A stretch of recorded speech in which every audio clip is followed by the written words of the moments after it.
radio for the masses. Headline edition, July 8, 1947. The Army Air Forces has announced that a flying disc has been found and is now in the possession of the Army. If the game is rigged, change the game. Game changer. I occasionally think how quickly our differences worldwide would vanish if we were facing an alien threat from outside this world. This is Fade to Black with your host, Jimmy Church, on the Game Changer Radio Network and KGRA, the Global Radio Alliance. I need your help to get to the year 1985. You are listening to Fade to Black with Jimmy Church on the Game Changer Network.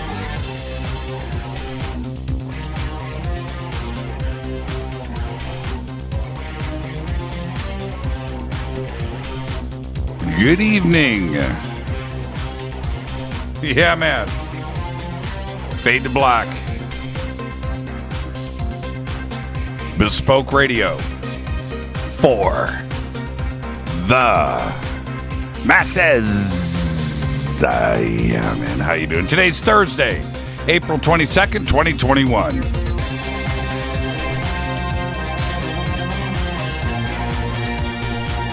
"113 days into the new year. Only 252 days left. How you doing? Happy Earth Day, everyone." Yeah, you feel different? Happy Earth Day. We are live from a bunker somewhere in the middle of beautiful downtown, middle of nowhere. That's right. In a total undisclosed location. Nobody knows where I am. Nobody. But it's beautiful. It's gorgeous in here. Gorgeous. I gotta tell you, this is the place to be. I would like to welcome everybody listening all around the world, all across the United States. Hither and thither, to and fro, back and forth, up and down, east and west, north and south, far and near. This is Fade to Black for KJCR, the Game Changer Network, and KGRA, the planet. I am your host, Jimmy Church. What is cracking, everybody? How you doing? Tonight is another Fadernight. Open lines all night long. The call-in number, 747-228-2051, 747-228-2051. Calls started coming in right as the music started. I broke all of my own rules. And, man, Eric Stitt's going off tonight. Look at that. That's tasty, man. Eric getting the motion graphics together. That's pretty cool. Broke all my own rules. Started answering phone calls, putting them on hold. I'm just letting you know, you're going to be there for a while. All right? But obviously everybody wants to be first. So I broke my own rules. And there you go. Okay. All right, where am I? There's a lot to talk about right now that is going on, not only inside of our UFO community, and I'll get to that, but also in the breaking news, which is absolutely incredible today. And I will get to all of that in just a second. I've been reminding everybody, and the big news that I broke yesterday was about UFO MegaCon. Okay, now we had limited seating, limited things that were going down because of the lockdown and the pandemic, but everything is starting to open up. Now, I'm going to be there at UFO MegaCon June 6th through the 12th in Laughlin, Nevada at the Aquarius Hotel and Casino. I've been encouraging everybody to come out and hang out with us, the Fadernauts. It's live, it's in person. If you've ever hung out with me at a conference before, you know what I'm all about. You know what I like to do. I like to hang out with everybody, and I like to eat. I like to drink and break bread and tell stories all night long. I enjoy all of that. And that's what we're going to be doing. And I cannot wait. It is June 6th through the 12th. Now, all of the restrictions for the event have been lifted. There is one main conference room there, and there were restrictions on the seating and everything else. All of that's been lifted, can fill the room. We are very excited about all of this. The website should be updated tomorrow with all of the new information and new ways to register and everything out. So go over to jimmychurchradio.com. There's a banner right there. It says UFO MegaCon. Click on that. Head over. Check it out. The speakers are absolutely incredible. And it's a 7-day event. And I'm going to host 2 panels. One on Wednesday night, one on Friday night. And then I'm also going to go out and do some sky watching on Friday too as well. I'm going to be hanging out all week. And you know how I like to do it. I'll probably weasel my way up on stage and do stuff. It's the way that I roll. All right, UFO MegaCon. Everything is over at jimmychurchradio.com. I'm so excited, so relieved. It seems that things are starting to open up. The numbers for coronavirus around the world are the highest that they have ever been. And this last week, all the records were broke. And you go and you look at the charts and the graphs, and you're like, oh, man. But here in the United States, I think most of those numbers are because of India. India is doing 350,000 new cases a day. And it all started last week. India was like 250, 275, 265, 285, 295, 300, 310, 335. I think yesterday it was 350, 355. It's incredible. So that's a big chunk of these upward trends that are going on, but not here in the United States. The trend is the exact opposite. Everything is going down, and it's going down quickly. There are some states that are reporting right now increases in numbers, but there are increases in numbers that have already fallen really low. And the numbers, but no, it's a different situation here. And I'm really excited. We're starting to open back up. Follow me on Twitter at JChurchRadio. That's what you want to do. I hang out on Twitter way too much at JChurchRadio. Hashtag F2B is the sandbox. It's right here. Eric Stitt going crazy. What's up, Eric? His fade to black hat, fade to black shirt. That's totally awesome. Let's see. What was I? I wanted to say hello to everybody over on the Bunker Cam. What's up? Everybody on Vimeo, right? Everybody over on Vimeo, Facebook, and of course YouTube. And I was hanging out over on YouTube right before the show. It's crazy what goes on. You guys are too much over there. I mean, you guys are just fired up, and it's just like, you know, the Spreaker chat, how it just takes off and floods in at the start of every show. It's just so cool. All right, let's email us Jimmy@jimmychurchradio.com. Let's get straight to it. The breaking news, and I was talking about Alpha Centauri, Proxima Centauri the other night. And then this news broke yesterday. A new study says a giant flare that is 100 times more powerful than any flare our sun has ever released has erupted from Proxima Centauri. As I mentioned last night on the show, Proxima Centauri is our sun's nearest stellar neighbor at about 4.5 light years away, or 25 trillion miles.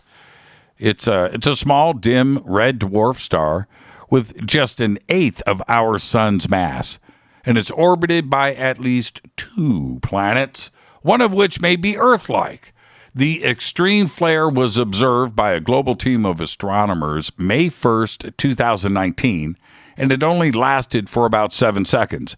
The team used 5 telescopes, both ground and space-based, to capture the moment. It's the largest flare ever recorded emanating from Proxima Centauri. The flare started near the star's surface and ranks as one of the most violent seen anywhere ever in the Milky Way galaxy. The question is, what was left of Proxima B, that Earth-like planet? Oh, man. Toasted. Well, here we go. Tomorrow, very excited about this. A SpaceX Falcon 9 rocket will launch the Crew Dragon Endeavor tomorrow April 23rd, to carry 4 astronauts to the International Space Station. Liftoff is at 5:49 a.m. Eastern Time. It's in the morning. The mission will be SpaceX's 3rd crew flight for NASA and the 2nd operational flight of the Crew Dragon spacecraft. It's called Crew 2. SpaceX's Crew Dragon launch will carry NASA astronaut Shane Kimbrough, Megan MacArthur, Japanese astronaut Akiho Hashide, and European Space Agency astronaut Thomas Pesquet, all on a 6-month mission to the space station. Well, yesterday, NASA announced the Perseverance Mars rover's MOXIE, the Mars Oxygen In Situ Resource Utilization instrument, had converted carbon dioxide into oxygen on the red planet for the first time. Big news. Today, NASA's Ingenuity Mars helicopter embarked on its 2nd experimental test flight. More challenging feat for a longer duration. The flight lasted for 51.9 seconds, almost 12 seconds longer than its first flight. And the team added several new challenges, including a higher maximum altitude and a sideways movement. Ingenuity took off and climbed to 16 feet, 6 feet higher than the historic Monday event. In addition, after hovering, the copter's flight control system performed a slight tilt, allowing the craft to accelerate sideways for 7 feet. Pretty cool. Let's get the show cracking. Happy birthday to today, Jack Nicholson. Jack Nicholson is 84. Now, I know, all right, Twitter's going to light up with Jack Nicholson pics, and you think of his 2 best films. And today, it was easy for me. The Shining, right? And Chinatown. Happy birthday, Jack Nicholson.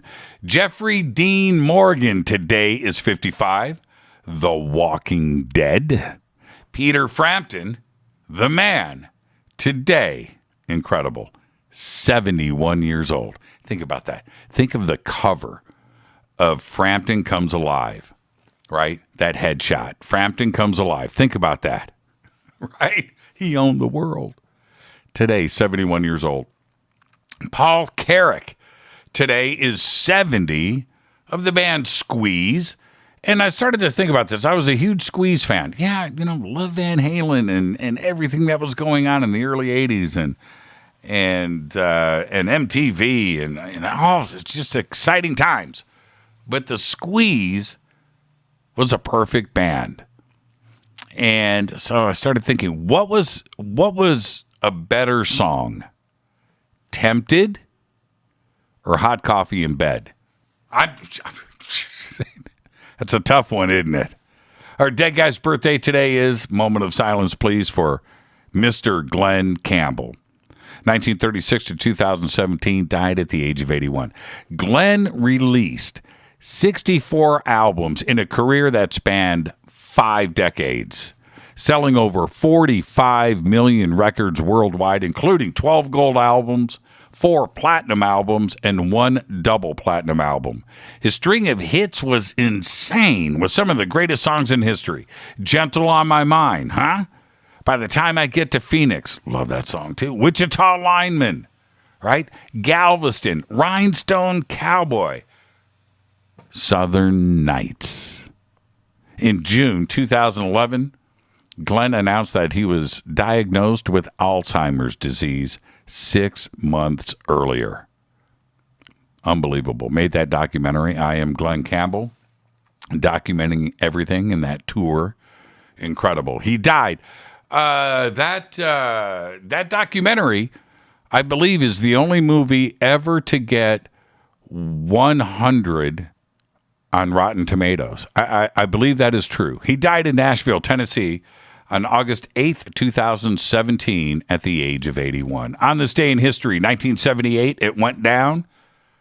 The Blues Brothers makes their world premiere on Saturday Night Live.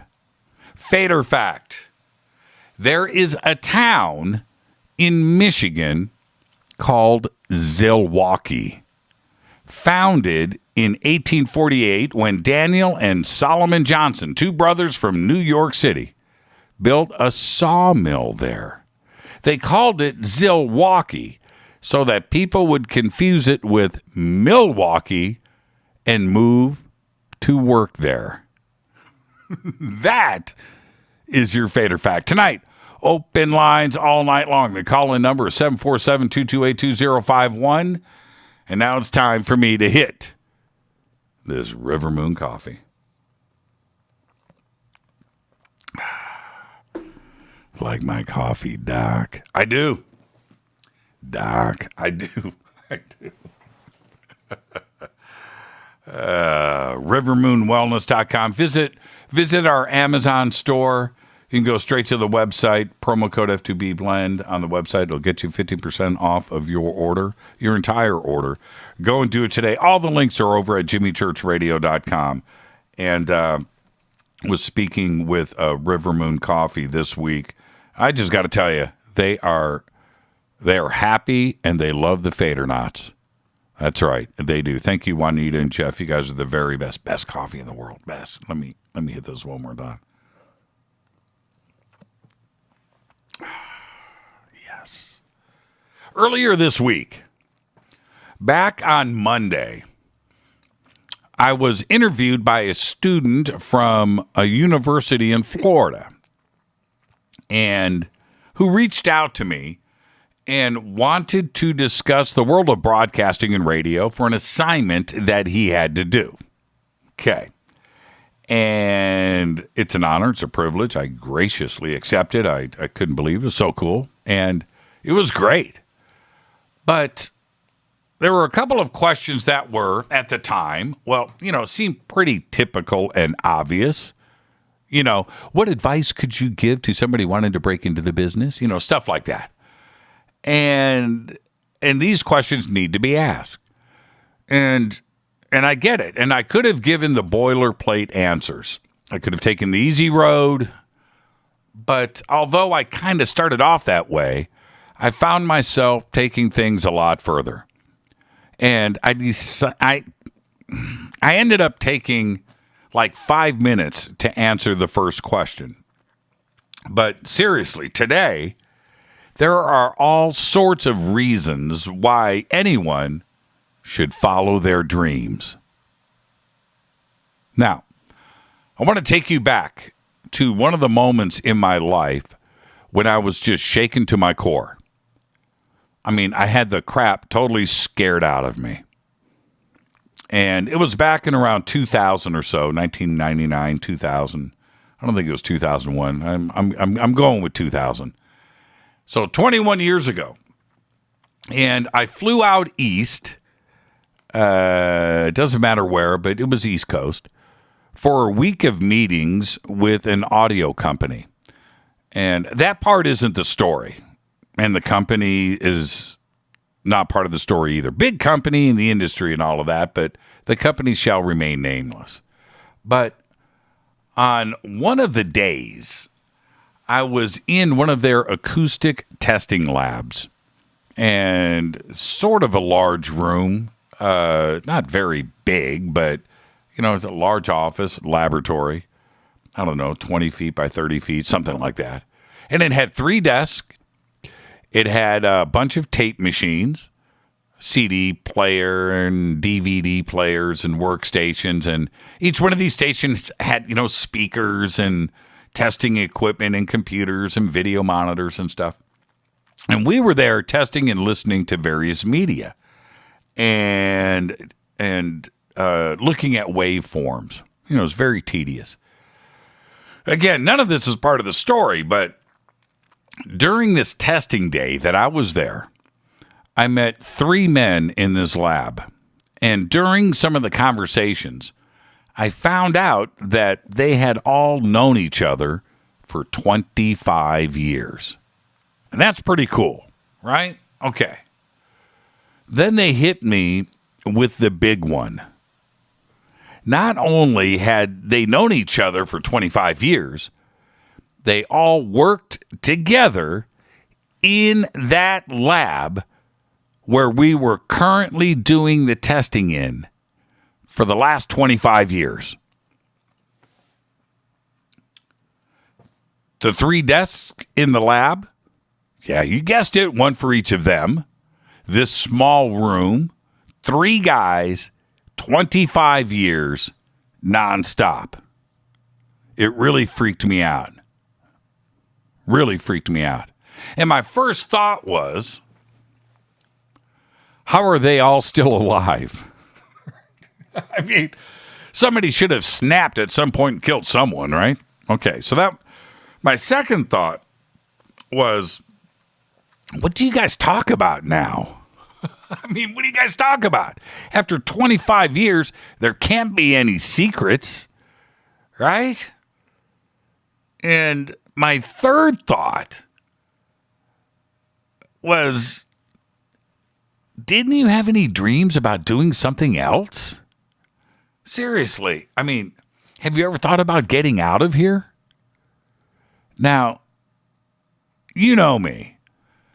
So all of these questions were asked. I weaved them into the conversation, but I had to know. Sometimes I can't help myself.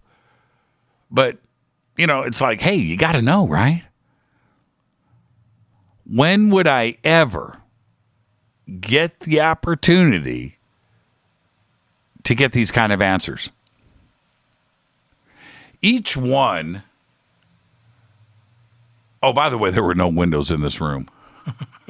No windows. 3 dudes. All 3 were really great guys. And honestly, you would have to be to survive 25 years in a room with no windows. But each one pretty much had the same story. You know, saying things like, hey, man, you know, I was a musician, but I got married, you know, quit the band, started working here and never left. You know, but one day I want to start playing again and I want to get the band back together. You know, it was those kind of conversations. And it really made me think, first off, about how lucky I was to have lived my life up to that point, chasing the dream. I never gave in. And I could have many times, but I've never been ready to just like pull up stakes and fold up the tent and go home. It's not me. All 3 also told me, and this was repeating itself. They had all told me that they didn't have time to do anything else. They were raising a family. They had to cut the grass each night. They had to go home and eat dinner and hang out and then go to bed and get up the next day and come in. And I was like, wow. You know, and I could totally tell that they were not happy saying these things. They knew that I knew that they were all feeling trapped and that maybe they wasted 25 golden years. And it wasn't that it was negative. It wasn't. It wasn't sad. It wasn't anything dramatic. But you could definitely tell that we were all thinking the same thing. What did I learn from that day? Well, I learned that I wasn't ever going to stop chasing the dream, whatever it may be. You only get one crack. You only get one crack at it in this life, right? Don't waste it. And it was just a paradigm shifting moment for me. I went back to my hotel that night and I just thought about that day with these 3 totally cool dudes in this room. So that was my advice during the interview this past Monday. Follow your passion, your bliss, whatever it is. Just friggin' go for it. Don't stop, ever. I mean, go for it like the future of humanity depends on it. And you got to look at it like this.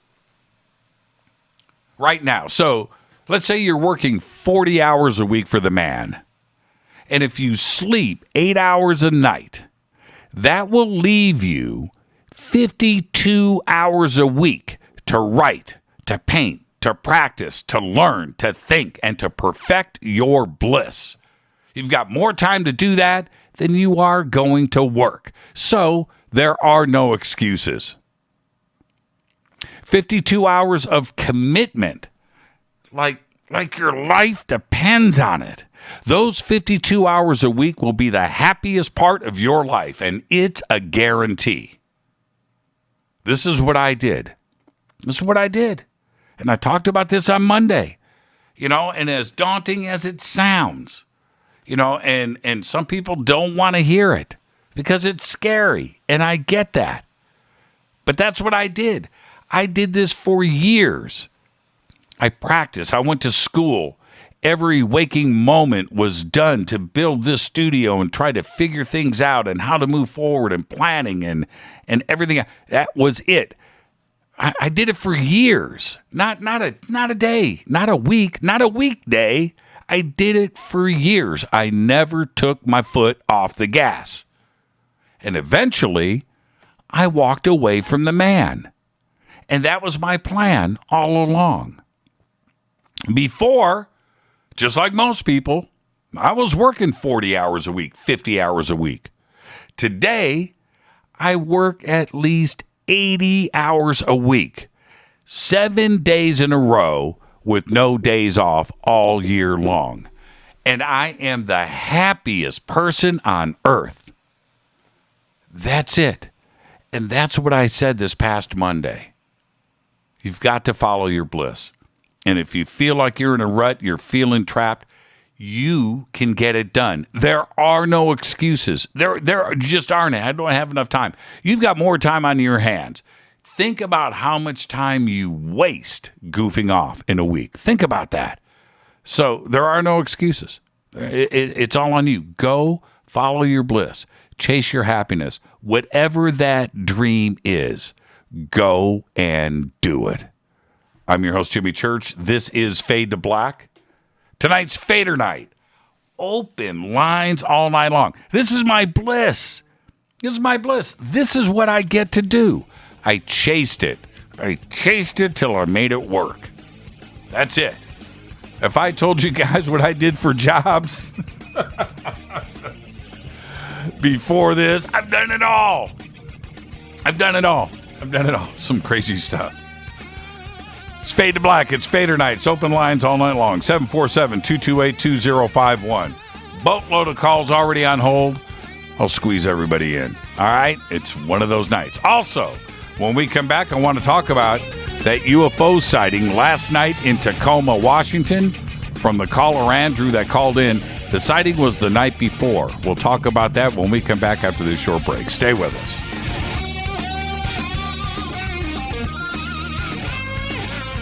This is Nicole Church, daughter of you-know-who, and you're listening to Fade to Black on JimmyChurchRadio.com and the Game Changer Network. You're listening to Jimmy Church, Fade to Black. Fade to Black will now pause for alien identification. The station that talks the net. KGRA Radio. Introducing the Game Changer blend from River Moon Coffee that delivers a customized blend made specifically for the Fadernauts. If the game is rigged, change the game. It's a bolder cup with some bite. Game Changer is the coffee of choice for those that prefer an organic dark roast that is slightly lighter and milder, but it's still dark. With wild notes of pecans and chocolate with a rich, balanced, full-bodied cup that is roasted to perfection for a great coffee to start your day, as an after-dinner coffee or anywhere in between. Artisan, small batch roasted to perfection. USDA certified organic, all River Moon coffee is freshly roasted and packaged in the USA.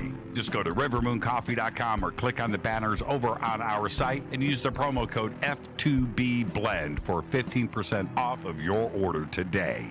rivermooncoffee.com. This is the only way forward. This is Fade to Black. Make contact. KGRARadio.com. This is Jimmy Church of Fade to Black, and you can get our podcast for just $2 per month. All you have to do is click on the podcast banner over at jimmychurchradio.com. Hi, folks. It's troubling times, and fear is pushing emotions, which in turn pushes health the wrong direction. Do you ever get an ache because life is uneasy? Try Life Change Tea at wtih.com. Life Change Tea works on your digestive tract, helping to move food through quicker and comfortably so your health is spot on. Life Change Tea may not help with world issues, but it will help with your digestive issues. A glass a day helps keep the intruders away. So, change your life today. Log on to getthetea.com. That's getthetea.com. If your health game is off, get on by ordering Life Change Tea. Getthetea.com. And while you're on our site, look around at the great non-GMO organic supplements. And if you're a sales shopper, go to our specials page and see what's for you. I've been drinking the tea for 12 years and I'm sure glad for its health benefits. Again, that's getthetea.com. Getthetea.com. The tea that makes you go. Fadernauts. When you think about the future of our country and where we're headed, do you wonder about the food supply? I do. Disruptions in the food supply chain could be disastrous, and they usually occur with little warning. That's why the smartest thing you can do today is to stockpile emergency food, water, and other essentials. I personally recommend My Patriot Supply. They're the nation's largest emergency preparedness company, serving millions of customers for more than a decade. In fact, they're the only source my family trusts for our preparedness plan. You should too. Right now, save 20% off a full 4-week supply of delicious meals that provide 2,000 calories a day. Saving 20% helps too, doesn't it? Especially now. So go to preparewithjimmy.com and get ready. That's preparewithjimmy.com. There's no time to lose. Do it now. 9 out of 10 geneticists agree. Fade to Black is not your father's radio show on the Game Changer Radio Network and KGRA, The Planet. Hi, this is Rob Reiner from Anvil, and you're listening to JimmyChurchRadio.com. What's up? I'm Chris. What up? This is Kyle Massey, and you're listening to Jimmy Church Radio.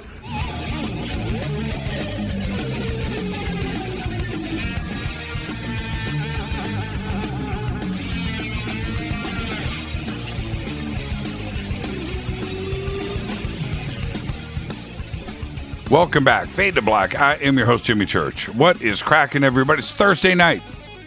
It is Fadernight. Open lines all night long. 747-228-2051. Follow your bliss. Follow it. Follow your bliss. That's the happiness. That's it, man. I'm serious. Do it like it's the last thing you'll ever do. Just never let your foot off the gas. Don't do it. Don't. Don't do it. Today's world, and I think about this and the young kids, it's just the thought process, man, I'll just, I'll start hosting a YouTube channel. I'll get 1 million followers, and in a couple of months, I'll have a Ferrari, and I'll be hanging out with Kanye. It ain't that kind of party, folks. No. Follow your bliss, man. Perfect it. Just get it, learn, be the master that you want to be, whatever it is. And then don't let your foot off the gas. Don't do it. Don't do it. Don't stop. Don't stop. I was reading this book about the successful things that successful people do. I forget the title. But there was a chapter in the book, and I just read this a couple of days ago. It's very interesting that most people don't understand how easy it is. Whatever your income is right now, you're working 40 hours a week for the man, whatever it is. You're making 50 grand a year, 60 grand a year, 25 grand a year, 100 grand a year, whatever that number is, wherever you're at, right? Okay. You can replace that income easily. Simple planning. It doesn't take that much. Follow your bliss, whatever it is. Whatever it is. And the number is 1,000 fans. You're an artist, 1,000 fans of your work. You're an author, 1,000 people that want to read your books. Whatever it is that you want to You want to, I don't know, you want to build furniture, or you want to just whatever it is. You want to paint cars, whatever it is. Just 1,000. That's the number. And that, it's not 1 million people. It's 1,000 dedicated fans of yours that love your work. That's it. And if you think about this, 1,000, and you get 1,000 fans to invest in you $100 a year. What? That's pretty achievable, isn't it? Do the math in your head right there. Oh, I can do this. If that doesn't motivate you, and whatever it is, you know, you want to design Christmas cards, whatever it is, whatever, go and do it. You know, and that's that. It was just a shocking, and I saw the whole breakdown of it. You know, and how achievable it is. The point to all of this is how many people want to walk away from the security of sitting in an office somewhere, right? And go and roll the dice. That's the difference. You can look and see, you know, and to get to that level of success to where you can replace where you're at. You can just replace it and roll and then grow from there. Whatever it is that you want to do. Maybe you want a podcast. I don't know. Maybe you want to be a comedy writer. I don't know. Whatever your bliss is. And everybody's got something that they want to do. There's some passion that burns inside of them. You know, and you don't want to look back. You don't want to look back after 25, 30 years and go, man, I should have done it. I was really good at that, and I let it go for 30 years. You don't want to be, you just don't want to look. You got one crack at it, man. One crack. And all of these thoughts this week just started flooding back to me, where I'm doing this interview on Monday, and I'm saying these things, and these emotions just started flowing out of me, and I'm looking at this young man, and you know, this is a video thing, and I'm looking at him, and he's so passionate, and you can just tell he's getting ready to graduate college and head out into the world. And the advice that I'm giving him right now, I doubt that a teacher has told him or anybody. You need to hear this directly sometimes. And the emotions just started coming out. You know, don't give up. Don't stop. Don't go off and get into a rut somewhere, man, and get stuck. Don't do that. Stick with it, whatever it is, right? Whatever it is. I was lucky at the age of 20 when I left Bell Laboratories. That's the other thing.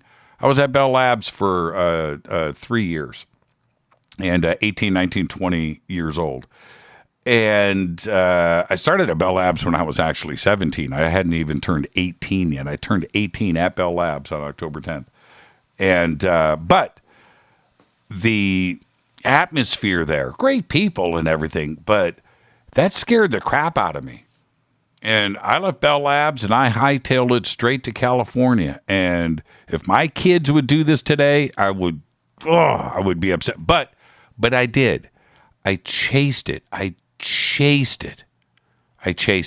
And I never let up. And I knew that this is where ultimately I wanted to be. I just had to do that journey to get here. But that's it. All right, enough of that. It was just an emotional week for me.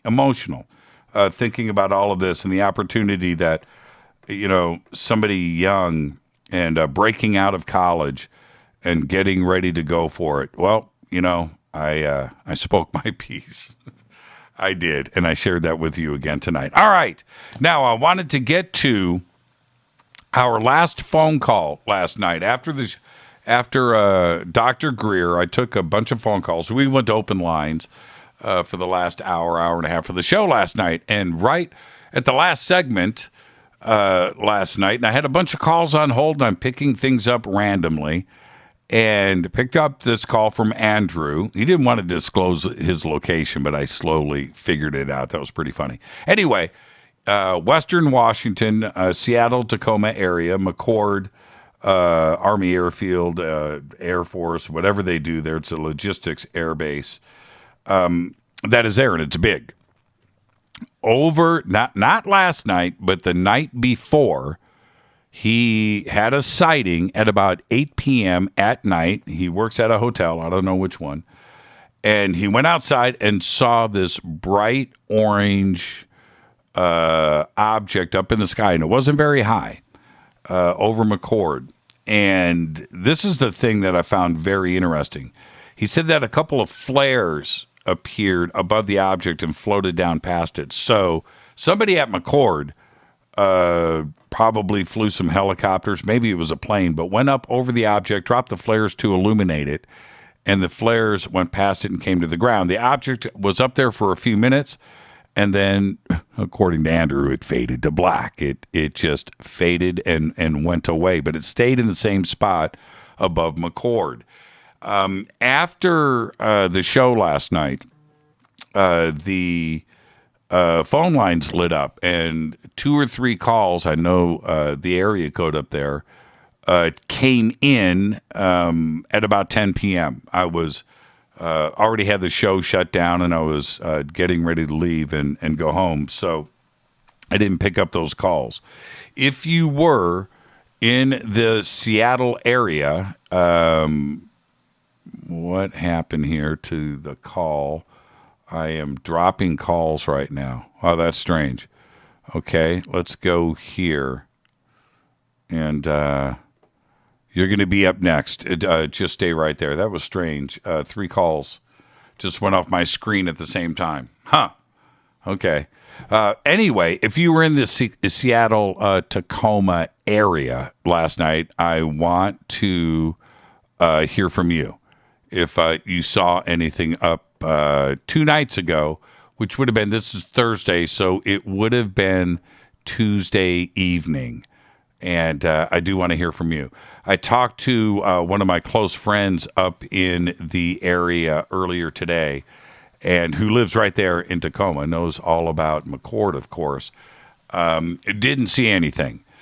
But I told him to check the news and see if there's anything up there that anybody is chatting about.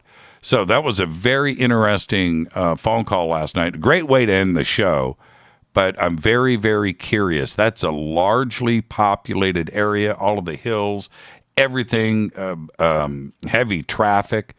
One of the freeways goes straight through there. Lots of homes, lots of businesses, lots of hotels. You have SeaTac Airport that's right there. You have McCord. Somebody had to have seen something. So if you're listening to me and you were in that area on Tuesday night, I want to hear from you. 747-228-2051. With that, it's Thursday night, Fadernight, open lines all night long. I want to get straight to the calls. Let's see who is up first. Hi, you're live on Fade to Black. Who's calling? Hey, Jimmy, it's Heather from Mansfield. Hey, Heather from Mansfield. How are you? I am great. I'd ask you, but I already know. Yeah, what's on your mind? What's going on? Oh, well, you know what? The reason I called, well, A, it's my weekend, but B, listening to a couple of the shows, I thought of something outside of the box that I don't know if has ever been approached before or an idea that's ever been out there before, but taking several shows in conjunction, when people were talking about, being abducted, and now that Stephen Greer, like last night, was like, okay, well, this is 20s. I mean, obviously there's been reports before the 20s, but since he's considering that he has this photo to prove, I started thinking about everything that people say. Now, if this is just a theory I just came up with, and I don't know if it's, anyone's presented it before, but so we've got these people that are abducted, and they tell these stories, and they're very similar. Some are different, some are screens, whatever, memories, whatever you want to say about it, but at the end of the day, I thought about the possibility that maybe these family lines that people are being caught in, these abductions, maybe they are actually hybrids.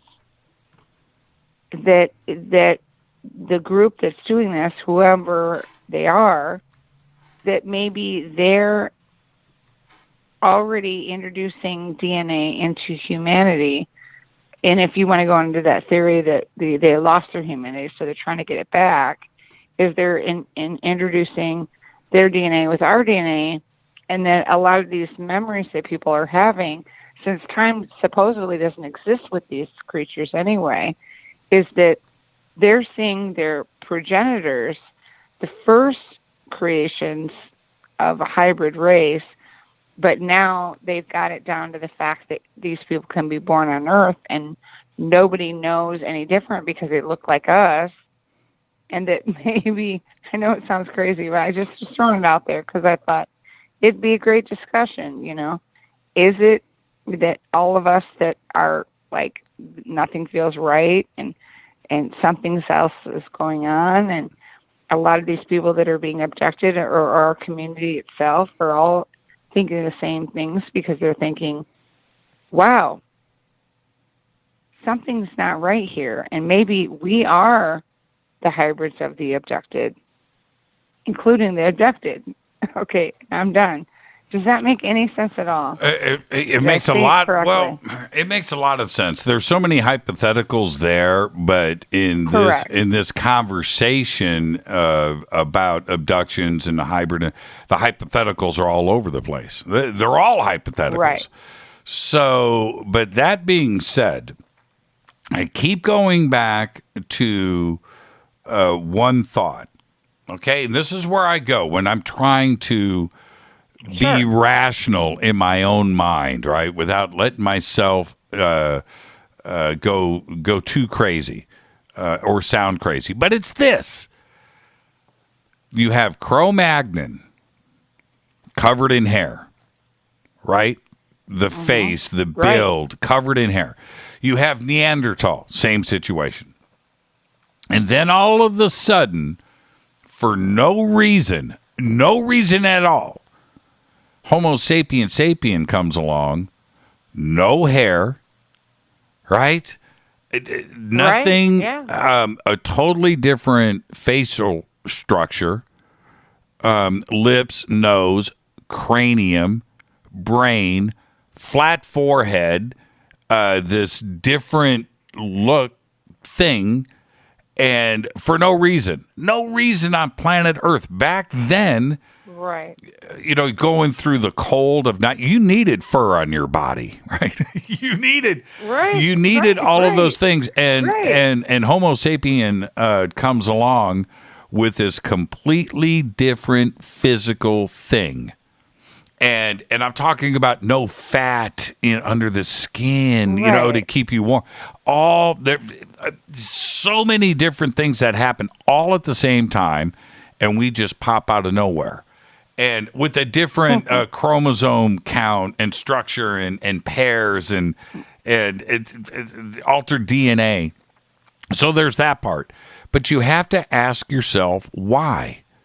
Because the similarities, and for people to go, well, you know, there's a little bit of Neanderthal. Stop with that. There's a little bit of Cro-Magnon. You know what? Quit with that. Homo sapien appeared out of nowhere. And it wasn't any cross-mixing of DNA with anything else, or no. And although that kind of stuff may have happened, right? I'm talking about some mating and things. But when you have these chromosome pairs that don't match up, I'm not so sure how that cross-pollination would occur. Anthropologists are going to tell you one thing, and biologists are going to argue this point. But no, Homo sapien sits there by itself. And I don't know how that happened. There wasn't like we started off with hair and there's evidence of that, and you know, in the last 10, 15, 20, 30,000 years, these all, you know, no, there's nothing in the fossil record that supports any of this. Nothing. There's nothing there. It's not there. We have the fossil record for everything else, It's all there. We can go and look and analyze. But when it comes to Homo sapien sapien, no. And so I have to go back and think. We got here on a meteorite, with the octopus. I don't know. and there's that. And the dolphin. And the dolphin. Yeah, right. So, yeah, I'm okay with these thoughts, and it's the only way I can keep myself rational with this. Look, is if you go and you listen to some, crazy person like Richard Dawkins and whatever, and he is completely nuts, by the way. But he's so well spoken. Okay, all right, whatever. He's still going to be afraid on an airplane. Right? Yeah, that's right. And it's this where they're going to go, look, it just happened. Lightning came down from the sky, struck some DNA on a crystal in some moss covered pond, and this moistened rock was struck, and the DNA and the sequencing just happened by chance. You know what? No, it doesn't happen that way. It just doesn't. And I will never be convinced of that. There's just no way. The odds of that happening naturally, right? Going from 48 to 46 chromosome pairs, losing your hair, getting the facial structure and the brain and the neurons and the way that everything was connected. All of a sudden, overnight, boom, perfection. It just happened. No, that's not evolution. That's an appearance. Right. We appeared. Like a rabbit out of a hat. Yeah. So there you go, Heather. I got to get to some other calls. Thank you. And, all right. Hey, just let me say one thing. Sure. Thank you for following your bliss. Thank you. I know every one of your listeners appreciates it. I appreciate you guys so much. Thank you so much, Heather. Love you, man, and fade to black. Right back at you, Heather. Thank you so much. And that's a great way to start off the show right there. And yeah, we just appeared. That's it. That's it. It was like magic. Let's keep the calls going. Hi, you're live on Fade to Black. Who's calling? Okay, you got to turn me down in the background. You're running out of time. 3, 2. What? You gotta be ready, man. Turn me down in the background. Okay, I'm putting you on hold. You got to be ready. So I'll get back to you after the break. Okay? Turn down your phone. Yeah. Now what's going on? Hi, you're live on Fade to Black. Who's calling? This is Nathan in Ohio. Hey, Nathan. What's cracking? What's going on? Yeah, I kind of want to change the subject on you and go pop culture. Okay, go pop culture. That sounds good to me. All right. So, what's your take on Devo being inducted into the Rock and Roll Hall of Fame, or being nominated?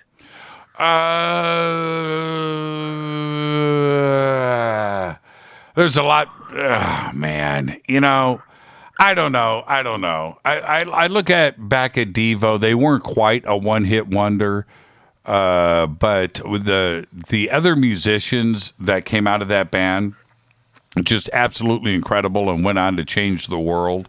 And so you have that part of it. I know like 3 Devo songs, maybe 2, maybe 3. See, I'd put Devo's first 5 albums up against anybody's. Yeah, and there are people out there that do that. I totally get it. For me, you're asking me personally. Well, I just want to get. Well, I know you're a guitar guy, right? I'm a synth guy, right? So I look at it like, to be an American band, because their first record came out in '78, right? So to have that much synth on a record from an American band, not necessarily from Britain. I mean, it was happening in Britain, but it wasn't really being heard here yet. Right. Well, okay. I know like Girl You Want, right?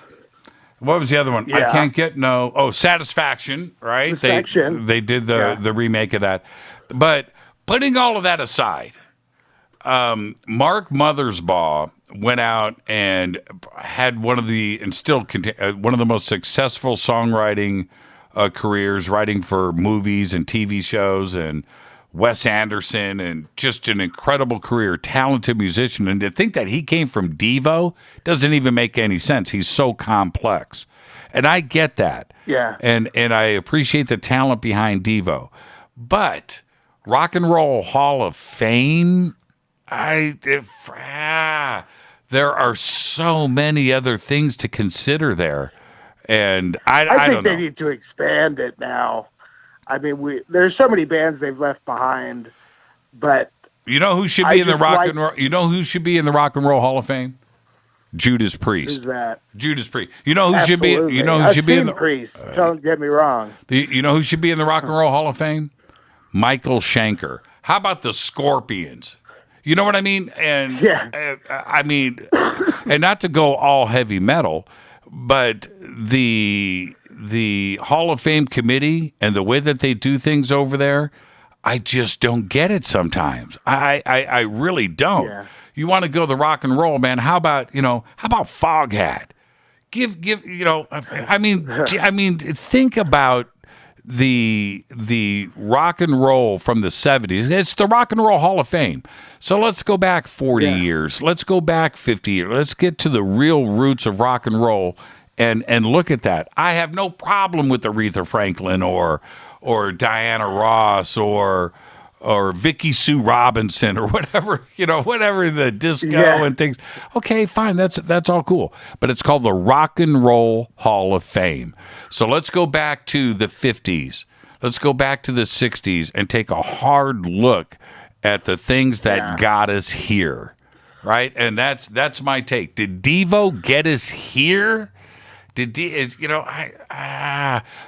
So maybe 30 years from now, we can go back and look at that.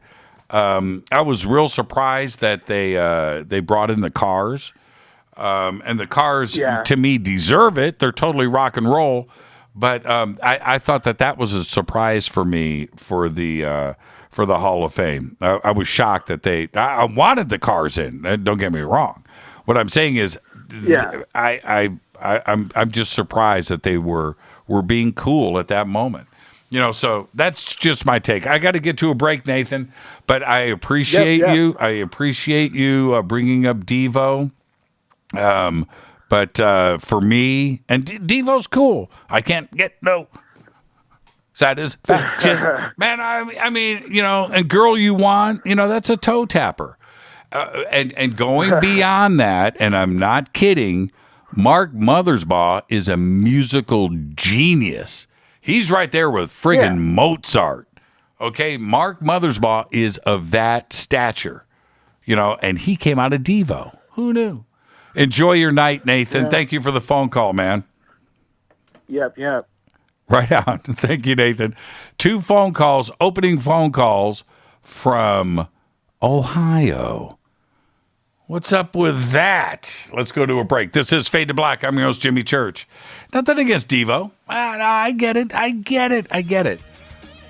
about Foghat? Blackfoot. I'm just saying, man. There's some bands out there that really changed things back in the 70s, 80s. There you go. I'm your host, Jimmy Church. I'll be right back.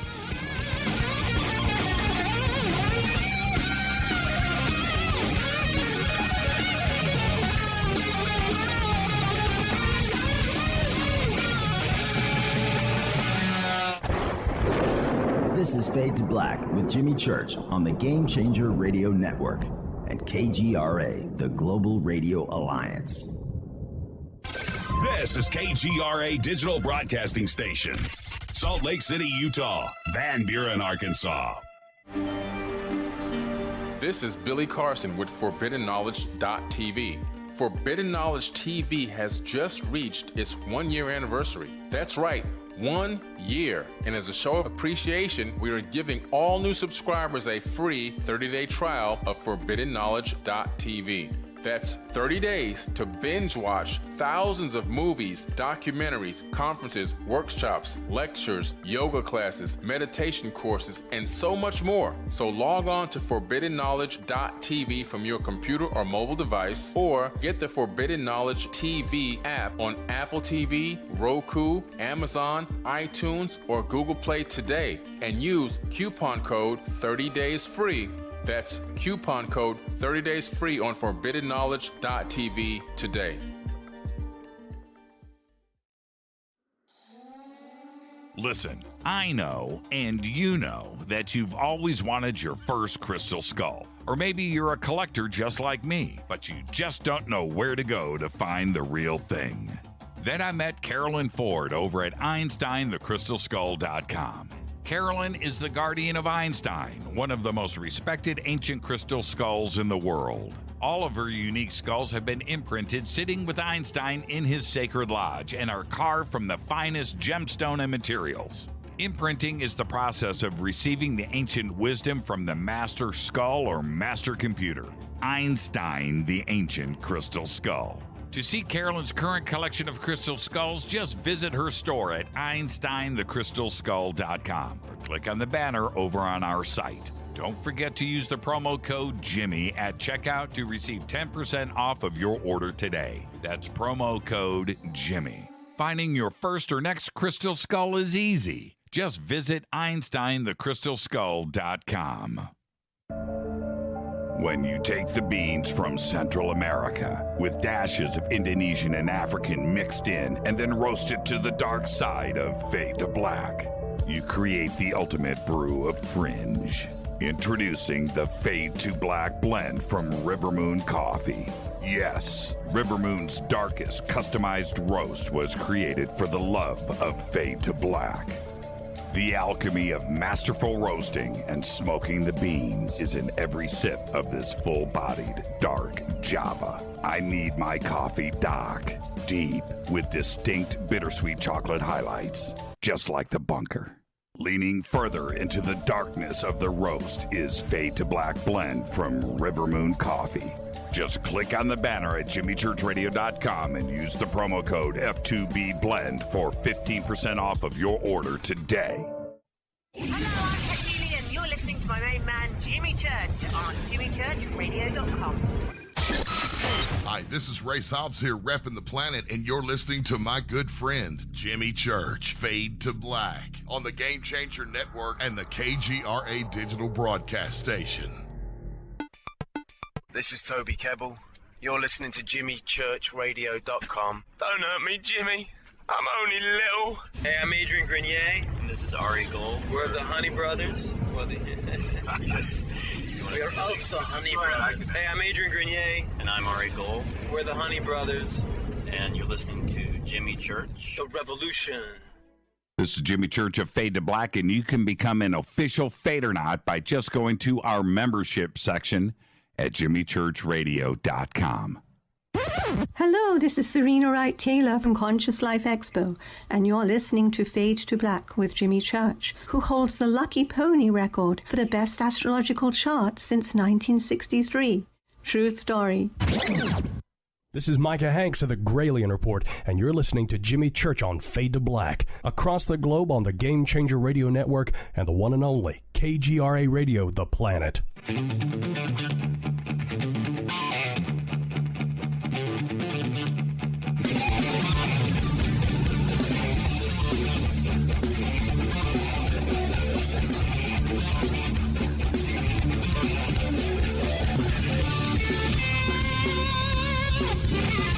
Welcome back. Fade to Black. I'm your Jimmy Church. Rock and Roll Hall of Fame got brought up in the last call from Nathan from Ohio.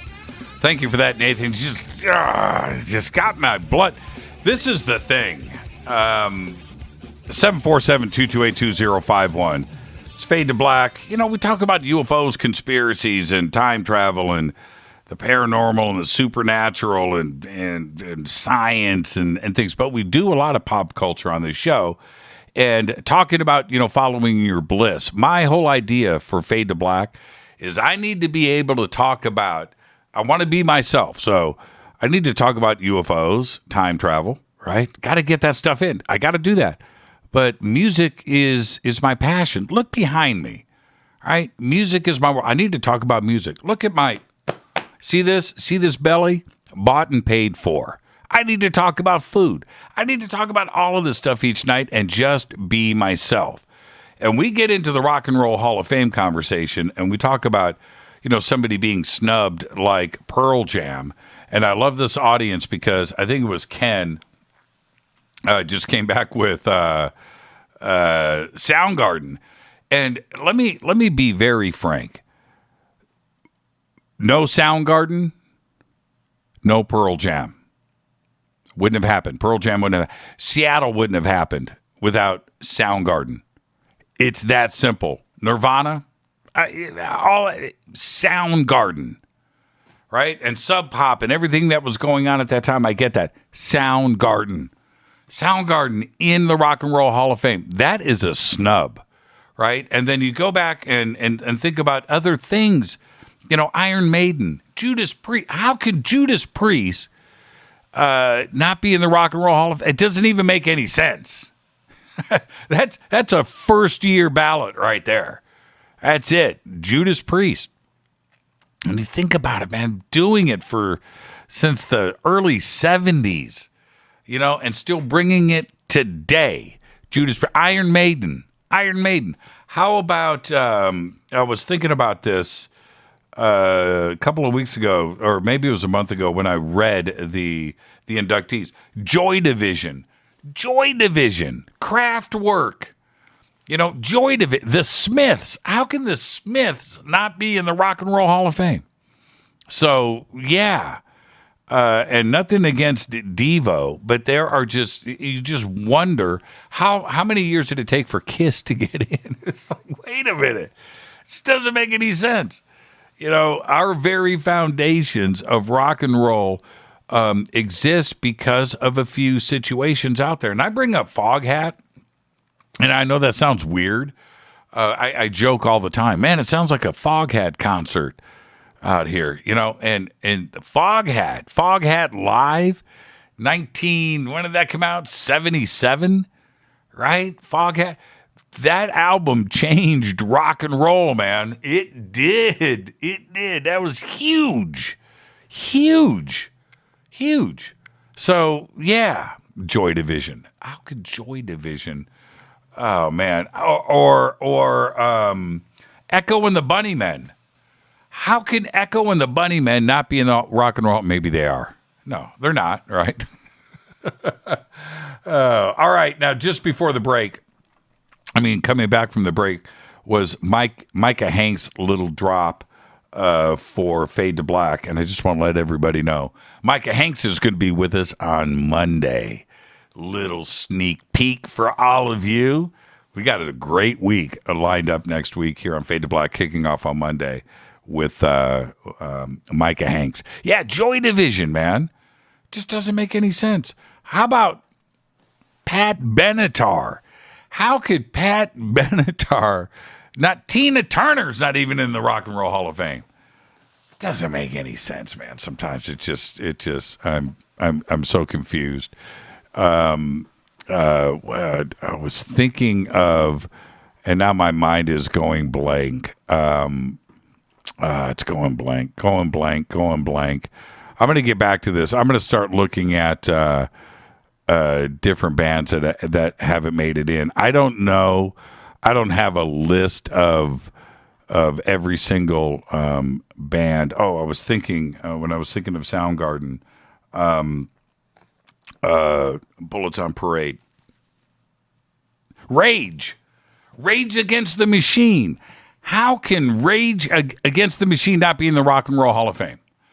And that's right there. Judas Priest, yes, of course. Iron Maiden, yes, of course. Pat Benatar, yes, of course. Rage Against the Machine. That's a game changer right there. Changed the world. Rage Against the Machine. Let's go back to the phones. Oh, man. Hi, you're live on Fade to Black. Who's calling? Hey, Jimmy, it's Donna. Hey, Donna, how are you? I'm hanging in there. You forgot one important person, Joan Jett. Yeah, Joan Jett. Absolute top shelf, right there. Have the Go-Go's gotten in? What about the Runaways, Joan Jett's band? Right? Cherry Bomb. Yeah, Cherry Bomb, man. Cherry Bomb. Man, I love that song. Every time I hear it, I go all day. I can't get it out of my head. Thank you for doing Every that. time I hear it, I think of the episode of Highlander she was in. Yeah, no doubt. Yeah, Rock and Roll Hall of Fame, man. No, we're supposed to be talking about UFOs, whatever, Dr. Greer, whatever. Rock and Roll Hall of Fame is important. It's important. Yeah, well, the reason why I called is it's very important, at least to me. Back in 1973, my first daddy got killed. Don't know why or who or whatever. It's still a mystery to me. But a year later, my mom remarried my dad, and she already had 4 kids, and then she needed help, and he needed a place to live, so they got married. That was the thing back then. And anyway, a year later, they had my little sister, but jump to now, he's my second daddy, I call him, because I hate the term stepdaddy or stepdad. Anyway, he's always treated all of us kids like his very own flesh and blood, and, and protected us, defended us, and, everything a daddy would do. And I'm daddy's girl. Anyway, tomorrow he has to go to Lexington, Kentucky for some tests because he's scheduled for heart surgery in May. And I'm trying to get as many people as I can to pray for him because I don't want to lose this daddy. I've already lost one, and it totally breaks my heart. Right. You understand the relationship between daughters and daddies. That's right. So that's right. And putting out the vibe and getting the Fadernauts behind you is one step in the right direction. No doubt. Yeah, I know you guys can do something because I've felt it before. Sure. So. Sure. And that's the only request I really have tonight, and I mean that's been weighing heavy on me, and I haven't really been able to call because of this, and made a point tonight to make it on the phone to call because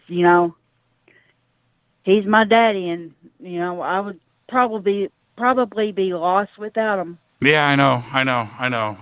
Let's put out those good vibes, Donna. Absolutely. I don't want to be a bummer for the show or anything. It's just, You're not being a bummer for the show. You already brought up Joan Jett. So, well, Donna, just put out the good vibes. Yeah. Head over to Twitter. Watch everybody just light up for you. And that's always solid energy coming your way. All right? Oh yeah.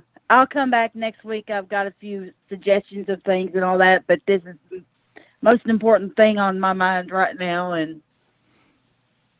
And hopefully with the prayers, he won't need surgery. If they tell him tomorrow that won't need surgery, that would be awesome. Well, and then I would get on Twitter and let everybody know tomorrow night after. I'm sending the energy your way. Have a great night, Donna. Thank you so much, my friend. I will. Oh, thank you so much to y'all, and I love y'all, and fade to black. Fade to black. That's what I'm talking about. Thank you, Donna. And, vibes being sent Donna's way. All right. So I've got a website up, which is called Not in the Hall of Fame, right? Not in the Hall of Fame.com. And they've got a bunch of different categories, but of course they also have the Rock and Roll Hall of Fame. And I'm looking here, and Foo Fighters, okay, all right. Yeah, they've actually been around for 25, 30 years now, so qualifies and probably should be in there. But Oasis? I didn't know Oasis wasn't in the Hall of Fame. MC5? That sounds impossible. I think Todd Rundgren is in this year. There's Iron Maiden. Link Ray. Let me tell you something. Link Ray had the gnarliest guitar tone and chord setup for his original song, but it's everywhere. And Link Ray, I mean, practically invented distorted guitar, and he did it back when there was no distorted guitar. Emerson, Lake and Palmer's not in. Sonic Youth is not in. Motorhead's not in. Doesn't make any sense, man. Bad Company, that's what I'm talking about. Bad Company, Foghat. That's what I'm talking about. It's crazy. Procol Harum, Wider Shade of Pale, is not in the Rock and Roll Hall of Fame. It doesn't make any sense. There's Rage Against the Machine right there. I'm glad I mentioned that. But I can keep going on. Supertramp is not in the Rock and Roll Hall of Fame. It doesn't make any sense to me, man.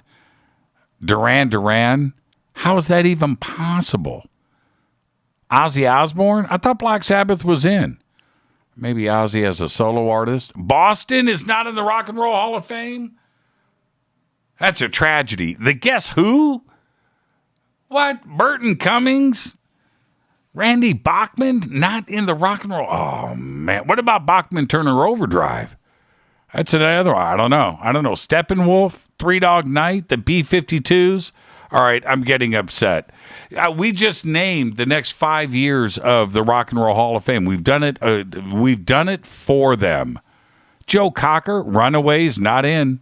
Motley Crue, Blue Oyster Cult, Pantera. Oh man, I'm getting upset, man. I'm getting upset. Jane's Addiction, almost around long enough. Yeah, that's the late '80s. Scorpions, right there. Tommy James and the Shondells. Okay, that's it. Let's go back to the phones. Hi, you're live on Fade to Black. Who's calling?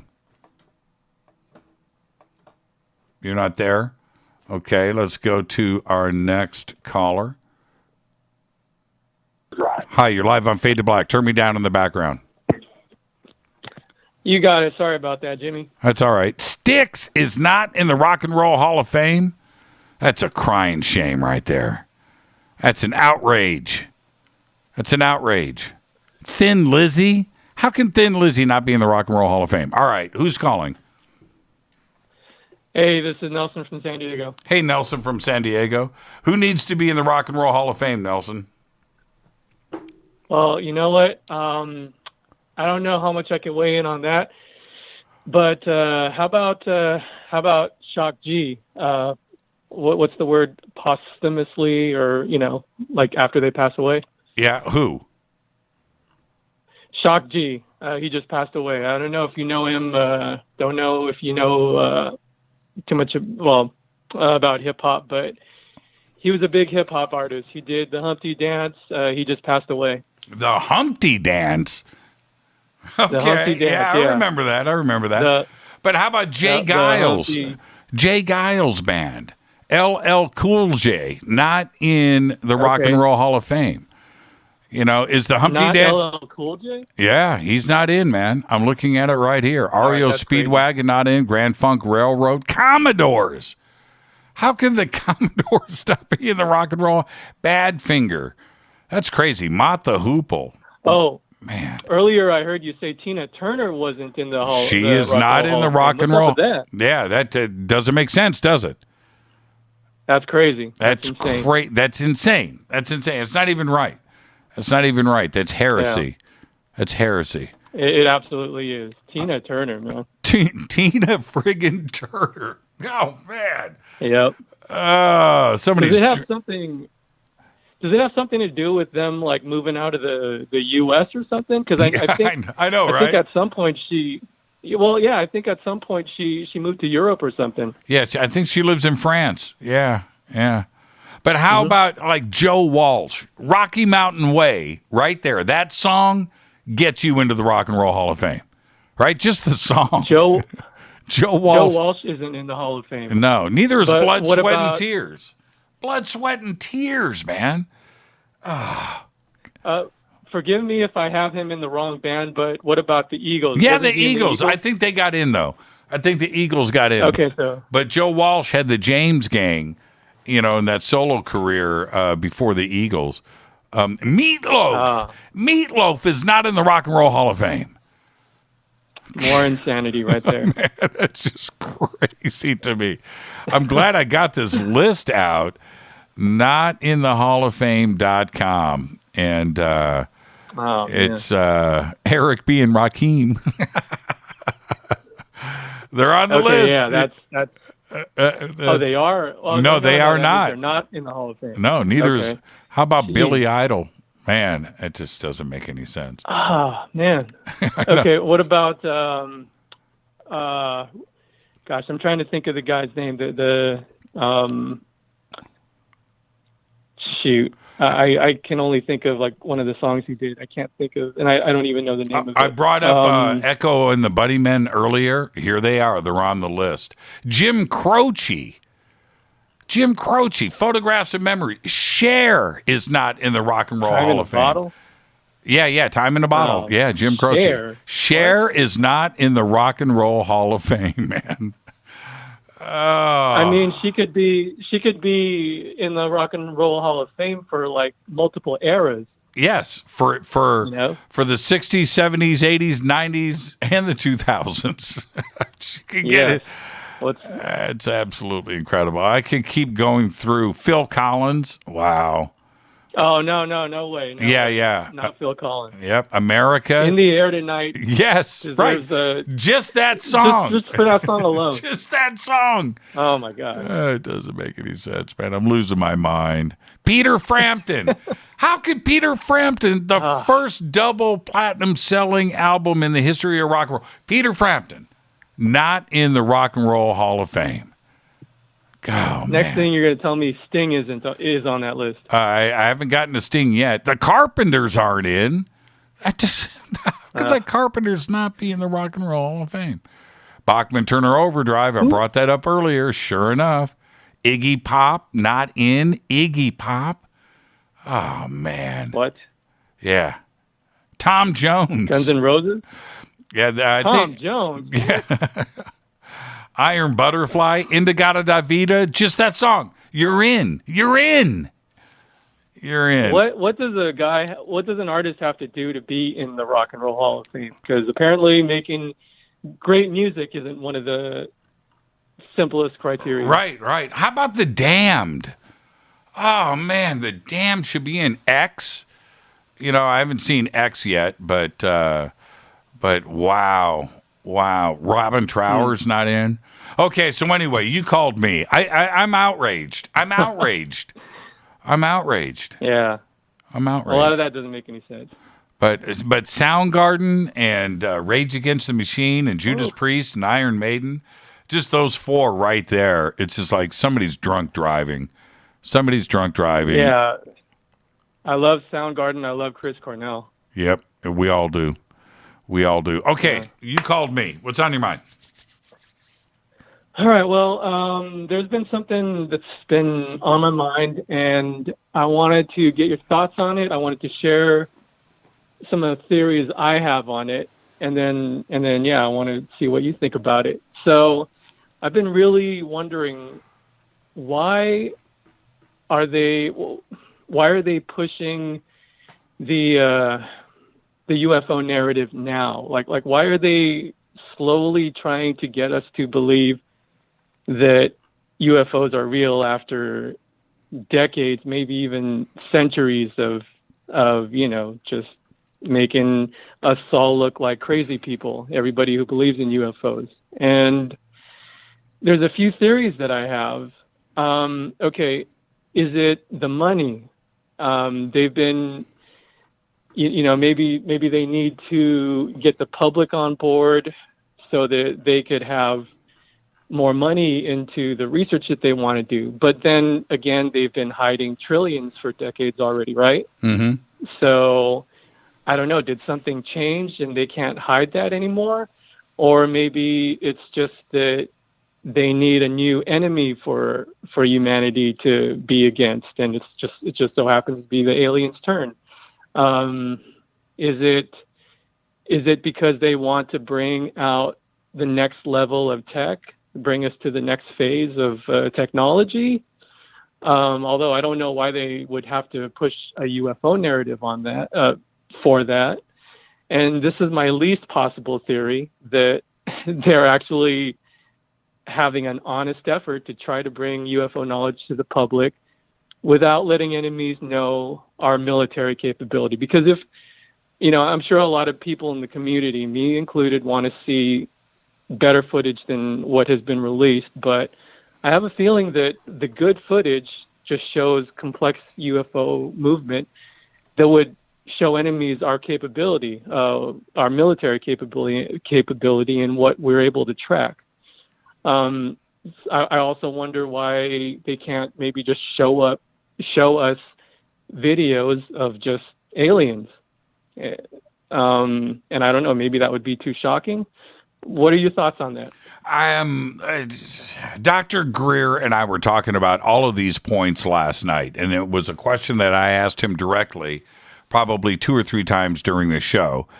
And I asked him 2 or 3 times because each answer that he gave was just a little bit different. And honestly, he couldn't have answered it any other way, just like you are presenting these different scenarios.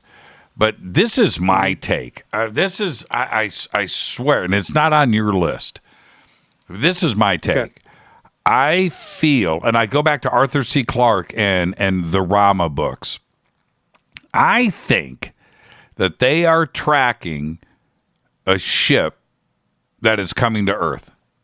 I think they're tracking it. Ooh. And they know it's going to be here in 2 years, and with Arthur C. Clarke, when they first started tracking Rama in the book, it took like 2 or 3 years for the ship to finally get to Earth. It had to slow down, right? It's traveling at the speed of light, right.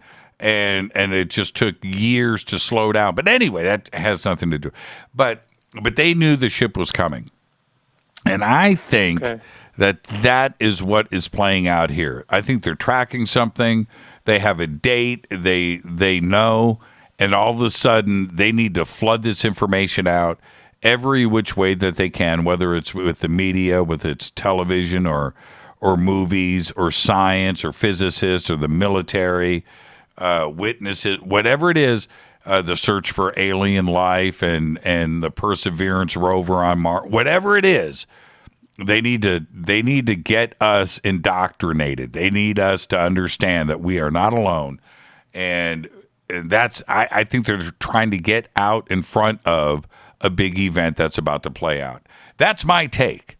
That's my gut, Nelson. Mm-hmm. That's where I'm coming from on this. That's what I think. Maybe I've read too much Arthur C. Clarke. I don't know, but I think that's what it is. All of the other hypotheticals there, they're all genuine. Everything that you just listed right there, yeah, anything is possible. It's like, take your pick. It could be that.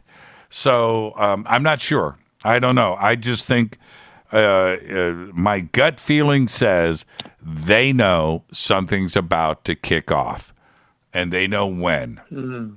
That's it. That's my take. You got no choice. There you go. Nelson, enjoy your weekend, man. Thank you so much. You too, Jimmy. Thank you, and fade to black. Fade to black. That's what I'm talking about. That's a great phone call right there. This is Fade to Black. It's Thursday night. It is Fadernight. It is open lines all night long. 747-228-2051. 747-228-2051. Yeah, it's a strange time we find ourselves in. I don't know why. I don't. Oh, Muamua. That's what I'm talking about. We'll be right back. Stay with us.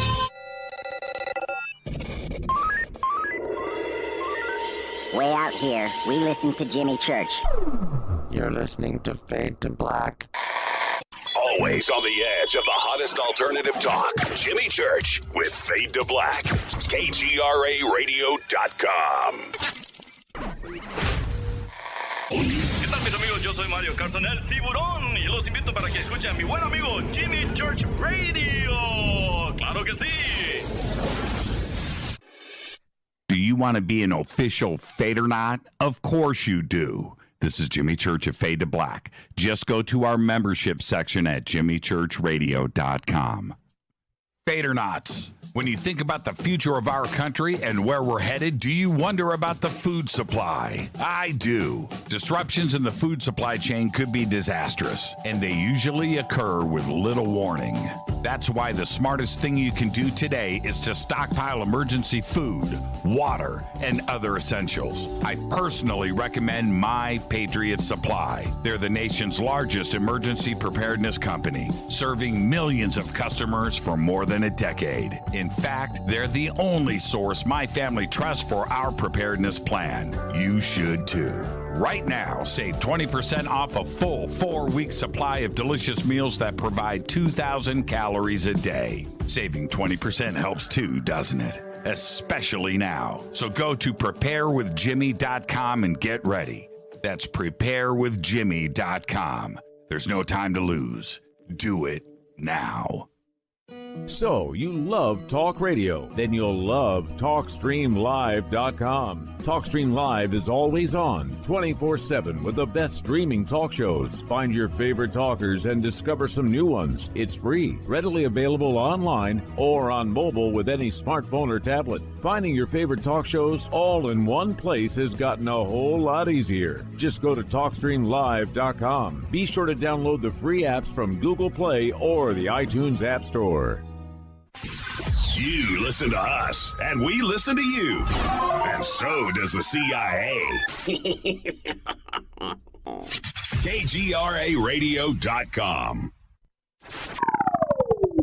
You are listening to Fade to Black with Jimmy Church on the Game Changer Network. Oi, oi, I'm Reese Evans. You're listening to Jimmy Church. This is Revolution. The revolution will not be televised. The revolution is on radio. Ciao.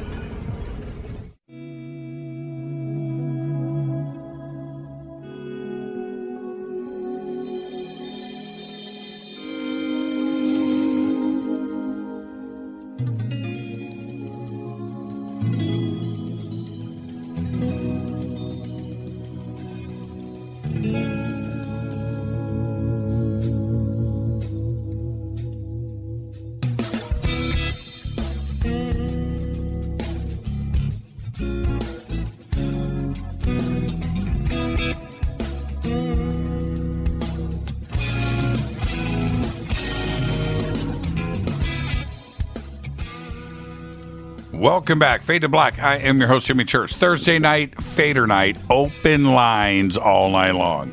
747-228-2051. Man, somehow we got sucked into... I've got to bring in some more calls here. Just hang on. Somebody just got put on hold. And but anyway, somehow we got sucked into the Rock and Roll Hall of Fame. Nathan Devo, and I'm going to bring up a couple of obvious things, and it's not, but when I talk about that, what about Pantera? Not that I'm, I am a metalhead, but Pantera. How about Dokken? It rhymes with rockin'. How can Dokken not be in the Hall of Fame?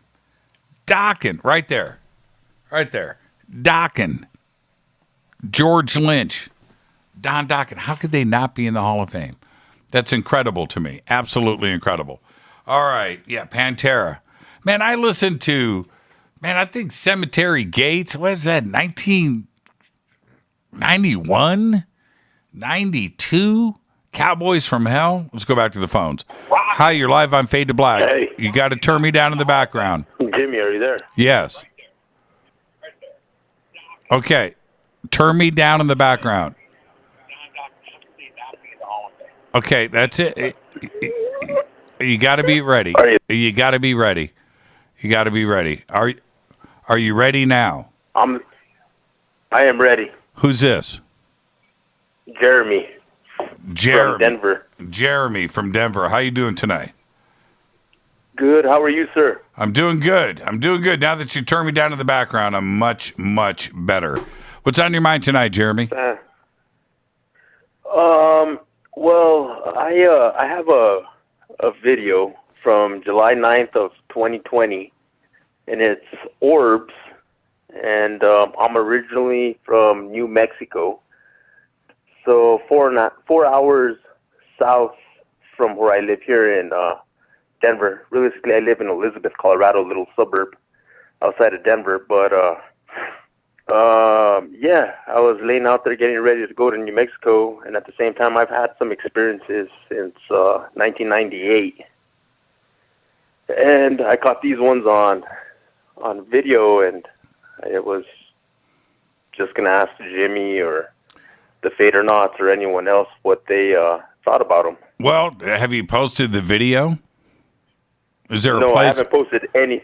Well, I need to see it. I need to see it, Jeremy. Post it in Twitter. Can you jump over to Twitter and post it for me? And what's your name, sir, by the way?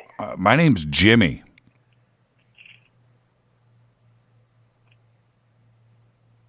You mean Jimmy? Yes.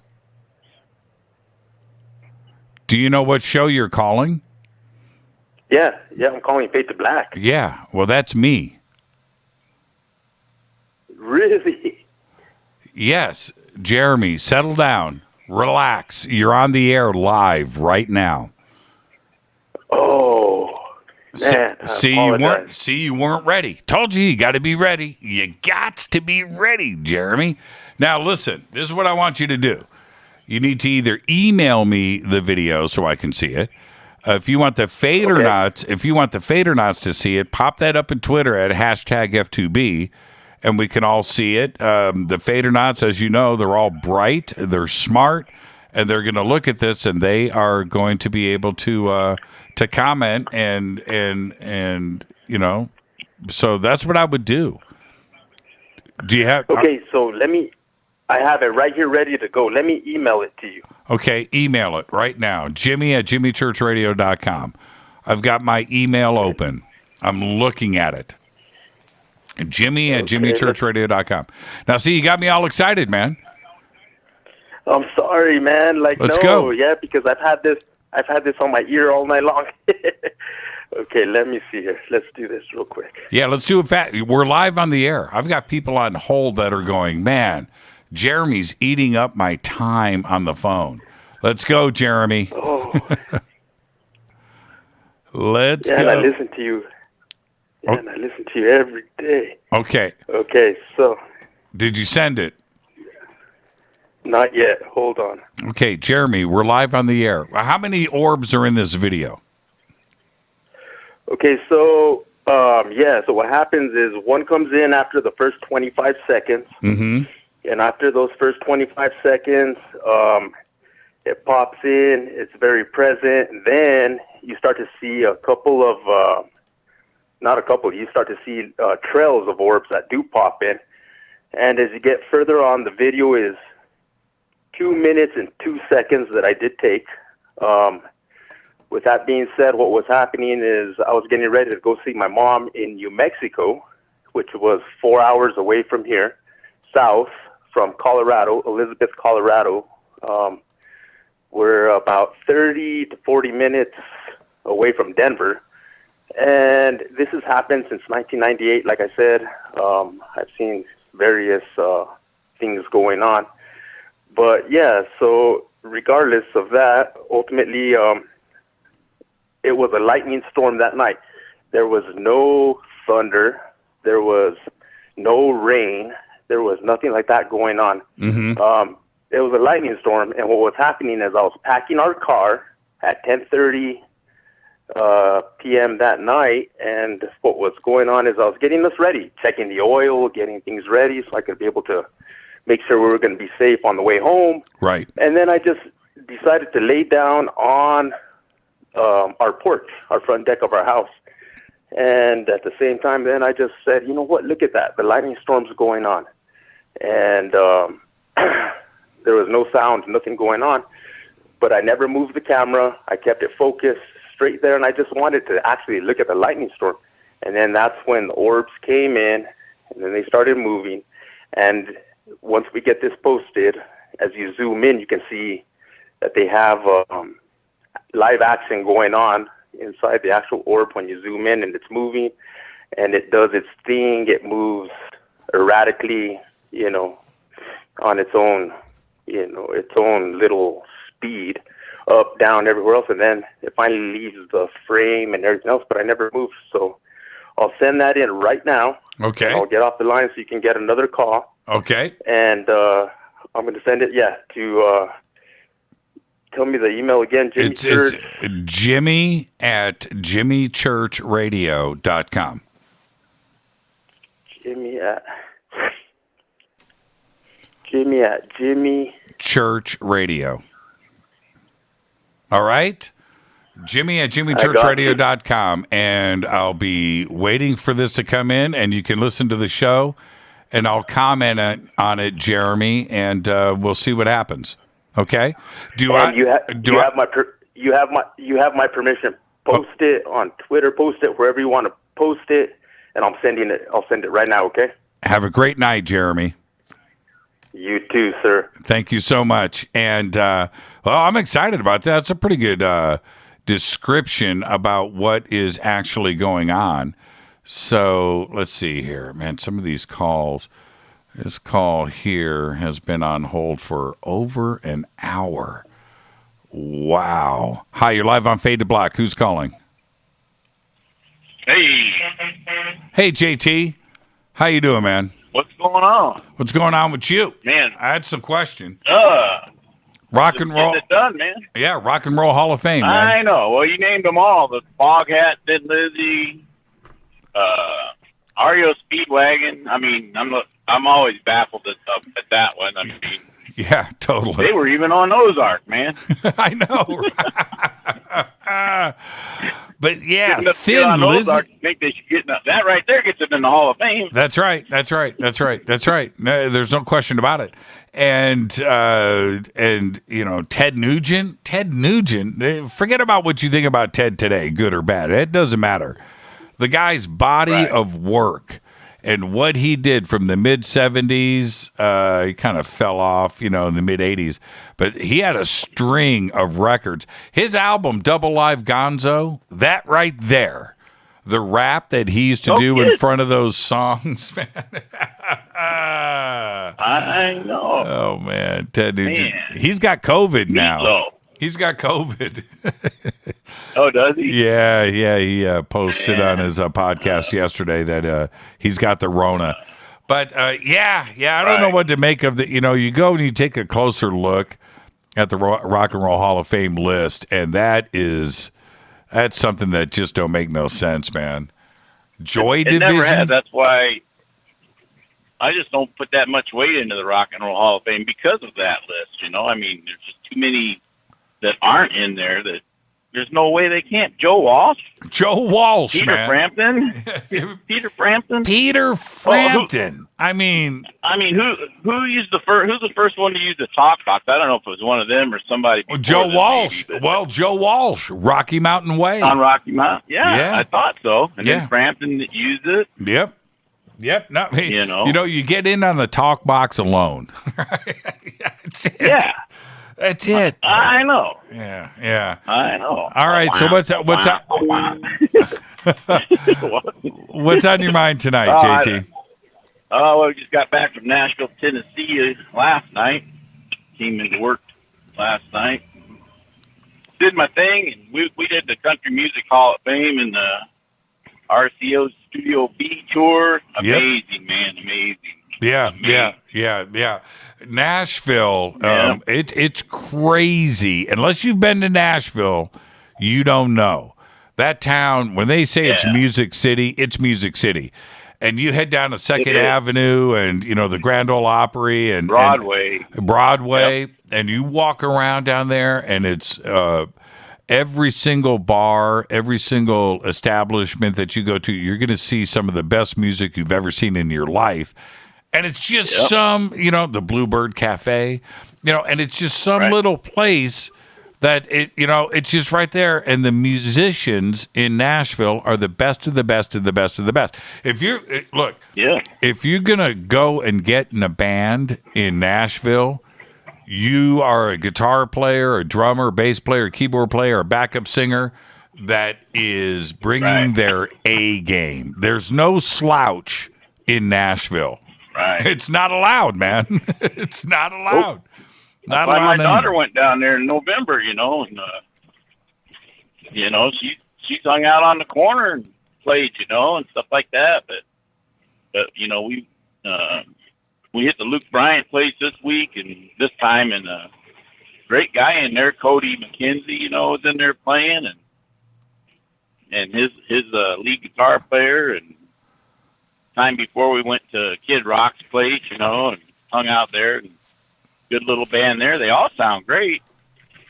I don't know what the requirements are for them to get into those places and play. I don't know if they have agents booking them in there or what, or they just audition. Yeah. And I remember it's probably around 2000. I used to go to Nashville a few times a year.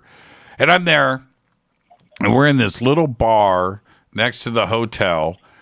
And we went there to just kind of chill out, and on stage was this band, bass guitar, drums, I think keyboards, and a female singer guitar player. And I swear, this guitar player, man, these country licks, and I could not stop watching every song. And I'm just thinking to myself, that's the best guitar player I've ever seen in my life. Right now, right? That's the best guitar player I have ever seen, and I'm sitting in a bar with 20 people in it, and that's Nashville. Right. That's Nashville, man. It's everywhere. Well, yeah. Hey, JT, and that John Greenwald interview with Wosley the other night. Did you actually watch that? I saw it when it came out. Yeah. Yeah, I know. So did I. And one thing John said on Monday. How Wosley was like, kind of not saying it, but at 40 minutes into that interview, he does actually say that he's not as skeptical as he used to be a few years ago. Woolsey. Woolsey is a cool dude, and he is. And and that's a great interview, by the way. There's a documentary out. I can't remember the name of it, but I think it's the 10 living CIA directors, and each one of them gives their take on their career, what they did at the CIA, and some of the things that they regret and some of the things that they did that was right. And this documentary is incredible. And Woolsey's part in it, I mean, McNamara, there's everybody's in it. Right. And but Woolsey's part was just, and they're making tough decisions, the toughest of the tough decisions, and that documentary is incredible, and Woolsey is just unbelievably good in that. But you never get to see that side of them. And I know that the CIA is sinister. They've got a sinister image. They've done some bad things. They kill people. They do some of the programs and Mockingbird and you think about MK Ultra and some of these other. I mean, the most deplorable, worst of the worst things have been brought on this community and the world by the CIA. There's no question about it. And then you go and you and then you see the other side of the directors there, and it give you the humanitarian thing, and you're like, well, okay, they're not that. No, but it does give you insight to their personalities and who they are. And I think that they are carrying a lot of burden and a lot of regret. And probably most of it is deserved. Yep. I mean, that interview was jaw-dropping. When he said that stuff, I was like, what? And you could tell John was taken back. Yeah, I know. I mean, I was like, what? And he even said that on the show the other night. But tweet that link to that. But yeah, let me tell you, JT, when that interview happened and John sent me the link, right? I called. He knew, man. He knew his phone was going to be ringing, and I called him up, and he picks up the phone. He's laughing, and I go, right? Okay, all right, John. How did you pull that off? That's a good get, man. How did you pull that off? And I mean, I was just blown away. I was blown away. I don't get jealous. I don't, but I was pretty jealous. Right? I was pretty jealous. I know, because Woodley, it was just like 35 minutes and 30 seconds. Woodley just went there. John didn't even. He asked him about the keys to the basement. Didn't say a thing about a UFO, and he just took off. Yeah. I mean, I couldn't believe it. I was fully jealous. And for everybody out there that may not know what JT is talking about, John Greenwald of the Black Vault interviewed the former... I tweeted it out a link right now. Yeah, the former director of the CIA, James Woolsey, and it's... yep, there it is. Thank you for that, JT. Here's the link from JT. And go... I get a retweet, don't I? Man, JT, I'm in the middle of a show, man. Okay, hold on. Okay, JT gets his you didn't have to do that. Just friggin' no, I'm under the bus. You go, friggin' retweet. There you go. All right. Anybody you want me to hashtag? Your mom, your sister, your wife? Any friends or family to let them know that I retweeted you? No, all right. Okay. All right. Well, there you go. There you go. You got your retweet. Hey, JT, be safe out there on the road, my brother. All right. Give me that horn. Fade to black. Fade to black. Number 624-26, everybody. And this is for all you Fadernauts.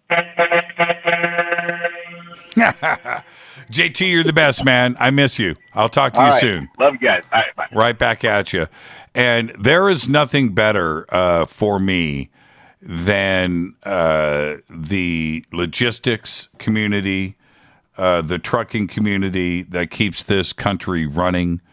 And I know that they're out there listening to me right now. They can't call in. They've got to work. They got to drive. They got to be safe. They got to stay in their lane. They've got to do all of that. But just to let all of you know, without you and your tireless dedication, this country doesn't move. We don't live. We don't survive. And I thank you every single day. I am so appreciative of what you guys do and gals. Okay? So please note that and remember that. I will never stop thanking you on this show. And I hope that right now you're driving and you're saying to yourself, Jimmy's talking about me. I know he's talking about me right now, and you're smiling. I am. Okay? Thank you. Man, the men and women out there just every day getting it done safely so we can eat, so we can put clothes on. It's just incredible. It's just incredible to me. All right, I got time for one more call before the break. Man, the phones are jammed. Let's see who this is. Hi, you're live on Fade to Black. Who's calling? Turn me down. Turn me down in the back. This is Eric. Hey, Extreme Upstate New York. Hey, Eric from Extreme Upstate New York. How are you, man? Well, can't sing. I ain't pretty and my legs are thin. You can't what? Who? What? I can't sing. I ain't pretty and my legs are thin. Oh, you're going to play a country song. Okay. All right. Oh, that was Fleetwood Mac, actually. Yeah, that was Fleetwood Mac, but you can add my dog didn't come home tonight and my truck is broken down. You know, you can add all of that to that list, but yep. Well, that was who said that was what's his name when he was still in the band? Peter Green. Peter Green, yeah. Yeah. That's right. That's right.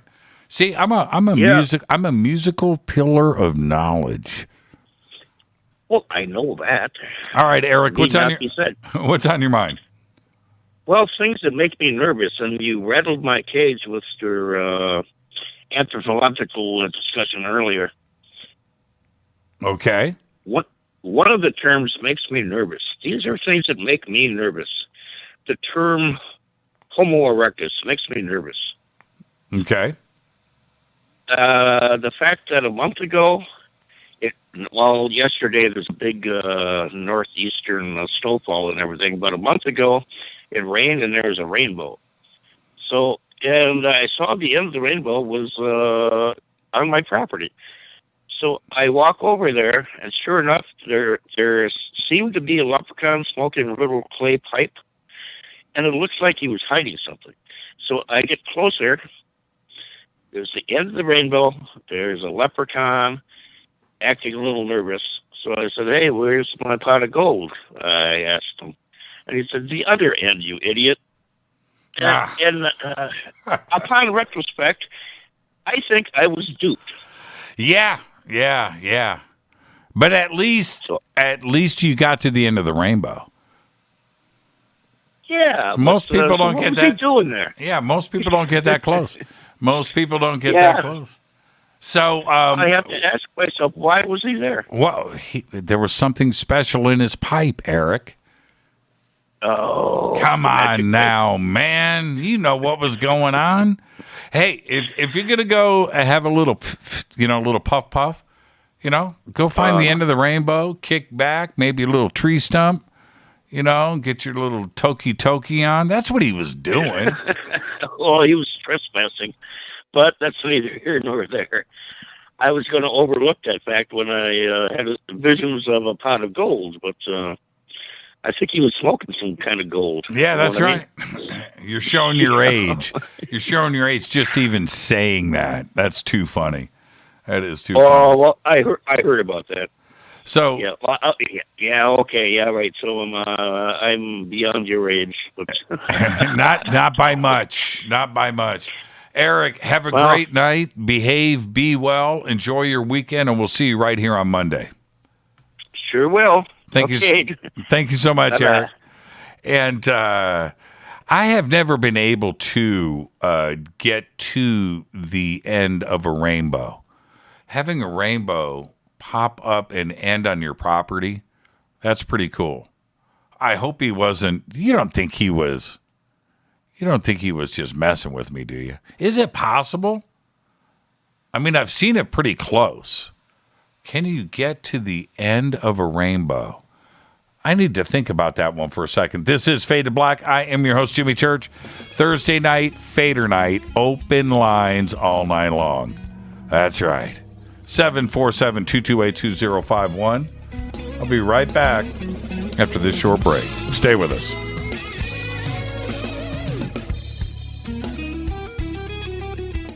Hi everybody, this is Rob Halford, the Metal Guard on jimmychurchradio.com. This is KGRA Digital Broadcasting Station. Salt Lake City, Utah. Van Buren, Arkansas. Why is it we're not very good with our health regimen until it's too late? We don't put oil in the car until the engine blows up. When the body's out of balance, your health is not so good. Give your body some love. Log on to wtih.com. That's wtih.com. Try our Life Change Tea, which cleanses you from harmful intruders. A clean colon is one of the ways to bring the body in balance. We also carry organic supplements to help you get where you need to go. So do your body a favor. Log on to getthetih.com. That's getthetih.com. You can even visit our sales page to save some dough. Does anybody call money dough anymore? Anyway, if you're looking for short, helpful health tips, go to YouTube and punch in Health Matters Now. That's Health Matters Now. So, log on to getthetih.com, shop, get balanced, then learn some cool tips at Health Matters Now. You'll be glad you did. That's getthetih.com. Your contact for current news and trending topics. KGRAradio.com. This is Jimmy Church of Fade to Black, and I only drink Fade to Black blend coffee from River Moon. Just click on the River Moon Coffee banner at jimmychurchradio.com. Promo code F2B Blend. This is the only way forward. This is Fade to Black. Make contact. KGRAradio.com.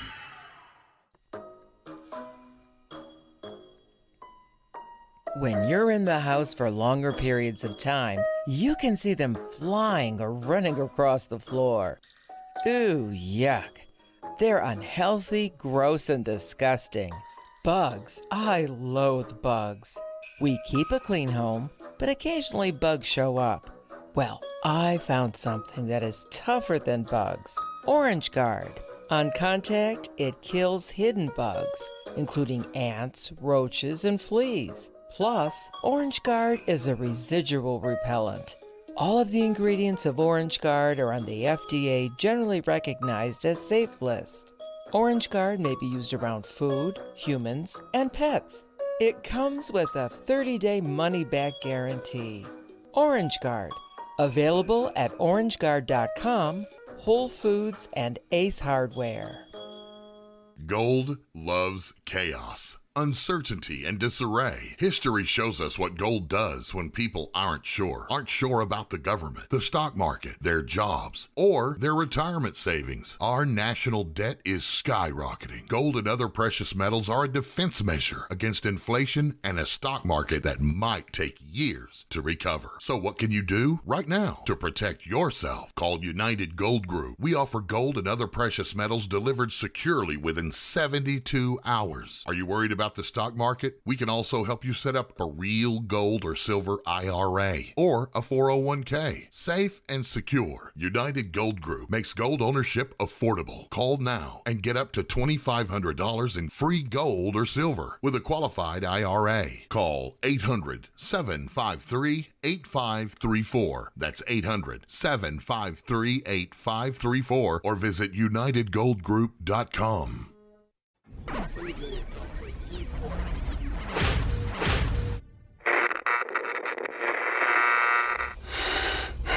You want to know a secret? I love ponies. I really love ponies. I'm serious. I couldn't stay sane without ponies to brush. Why fade to black? Because you never got that pony, damn it. This is Fade to Black with Jimmy Church on the Game Changer Radio Network and KGRA, the Global Radio Alliance.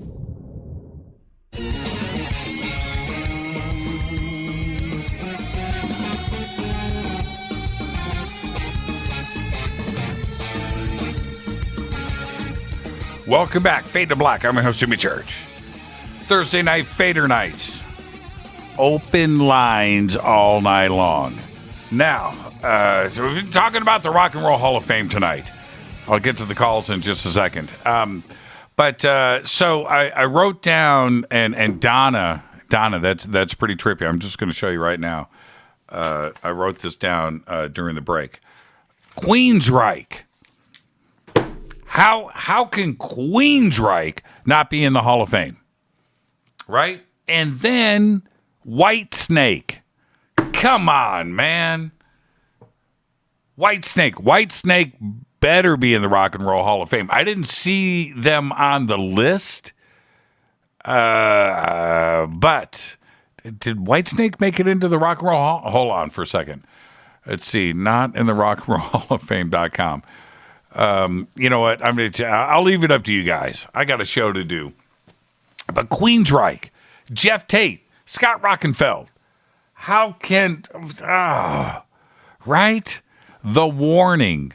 What about... And I was looking at the wall here, and I'm just thinking, well, there's Richie Blackmore. What about Yngwie?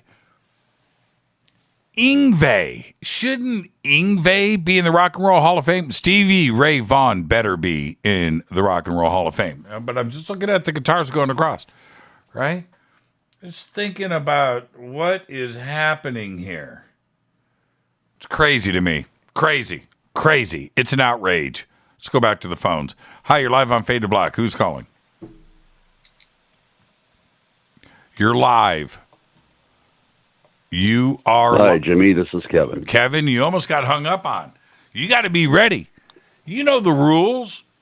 You got to be ready. Yes, I know the rules, but I also heard you say, I'm hungry tonight. Did I say that? Yes, you did. No, that was during 2 the nights commercial break. That was 2 nights ago. During the commercial break, well, I left I left the microphones on? Yes, you did. No, I didn't. Okay, I just read your mind then. No, you see, you get the live feed because you're Kevin. You get the live feed coming through. That's it. So I leave the microphone on in the studio. The rest of the world doesn't hear it. No, only you because you're Kevin. Only me. Only you. Okay. You called me. What's the outrage tonight? No outrage tonight. I was thinking about parallel universes, right, and other selves. In my case, other Kevins out there, mm-hmm. and it can play with your mind, because I was thinking, whatever those other Kevins are, what other professions they have, or they're retired or whatever. Mm-hmm. What if they commit a crime or wreck their vehicle or whatever, and possibly take a life? I guess is where I'm going with this. Mm-hmm. Is that my fault? Because if there are other Kevins out there and we all possess the same soul, so to speak, mm-hmm. do we have to answer for that? Mm-hmm. No. So that's kind of a philosophical question. That's totally philosophical, but the answer would be no. The answer would be no. You are not responsible for their environment and what is going on around them in that additional. This is what some of the theoretical physicists suggest, that there are infinite versions of our world, right? Infinite versions of you. Every possibility that exists happens. So, is there a version of you that's a serial killer? Well, that's possible, and everything happens. Right. Is there a version of you that is a religious leader? Yes. Yes. Right? Is there a version of you that doesn't have a deep voice? Yes. So when you look at it that way, because they will tell you, well, everything that is possible that could be is happening right now. But that's not only with you, but that is with Earth. Right? That is with the universe. That is with the Milky Way. Everything, is infinite. And it's a mind-boggling thing to comprehend. Now, they suggest this. Yes, it is. Because the math says it is so. Okay? The equations make it so. So that's what they're basing it on. The question I have when we go here, and I understand the math, and I'm fully open to these ideas, and I think it's fascinating. But the question is, where are all of these places? Where do they exist? So you have the mass, right? You have the atomic makeup. You have everything that is you and the rest of this planet, right? And where are they if there are infinite amounts of them in both directions, to your left and to your right? Where are they? That's the question that I have. I understand the math works. I do. And the multiverse and things and extra dimensions. I get all of it. But where do they physically exist? That's the thing. And that's a stumbling block for a lot of theoretical physicists when this question gets dumped on them. I understand that the math works, and I understand that the possibilities are here, and I get all of that. But where do they exist? There's one other thing that is easier to digest, and it's this. You shuffle a deck of cards, and you deal them. Eventually, you're going to shuffle those cards, and you're going to deal them again exactly the same. You're going to shuffle the deck, and it's going to come back around, and it's going to be in the exact same order, and you're going to deal those cards out. It's a mathematical probability that eventually it will happen. It may happen quickly. It may take some time. But eventually, it's going to happen. And the exact same scenario is with all of chemistry. It's with all particles. It's with all atoms and matter. That there's only so many different kinds out there. They combine and they create things. Eventually, don't know when, but eventually, and the universe is a big place, eventually, another version of Earth is going to happen. The exact same thing. There is not an infinite version of you, but there is another version of you out there, because particles only combine so many ways. And just like shuffling those cards and eventually getting to another identical deal, it's the same thing with her. Eventually, out there, with everything that is going on, there's another version of Earth. Like it's a mathematical, definite situation. It's a fact. It's a fact. And that's a crazier thought to me than going to parallel worlds and infinite versions of yourself.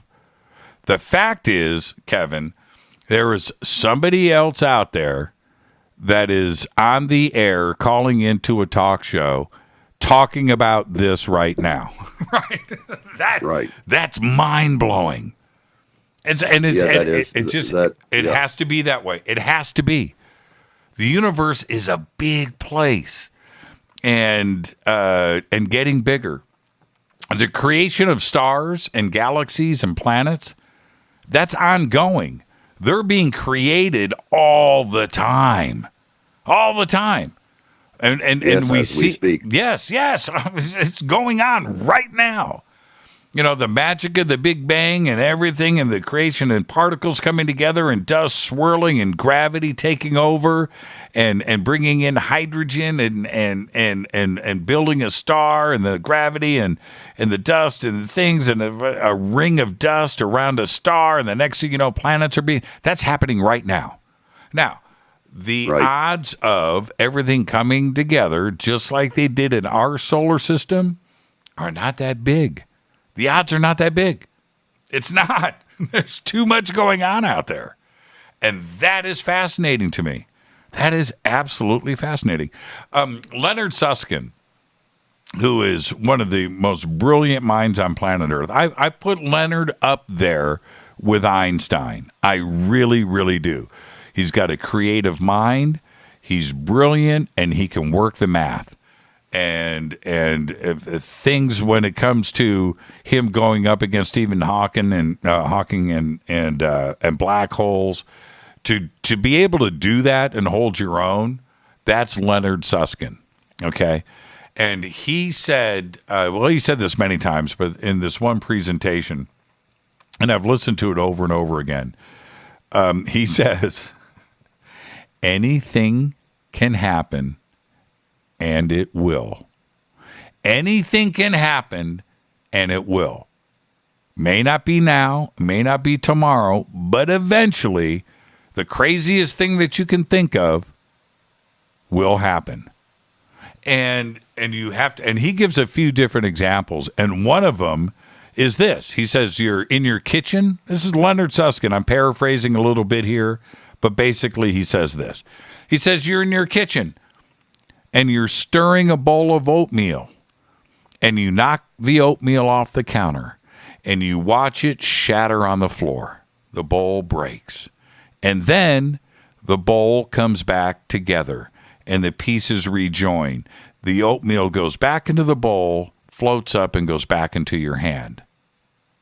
Now, you say to yourself, this is Leonard, you say to yourself, that could never happen. He says, oh, yes, it can, and it probably will.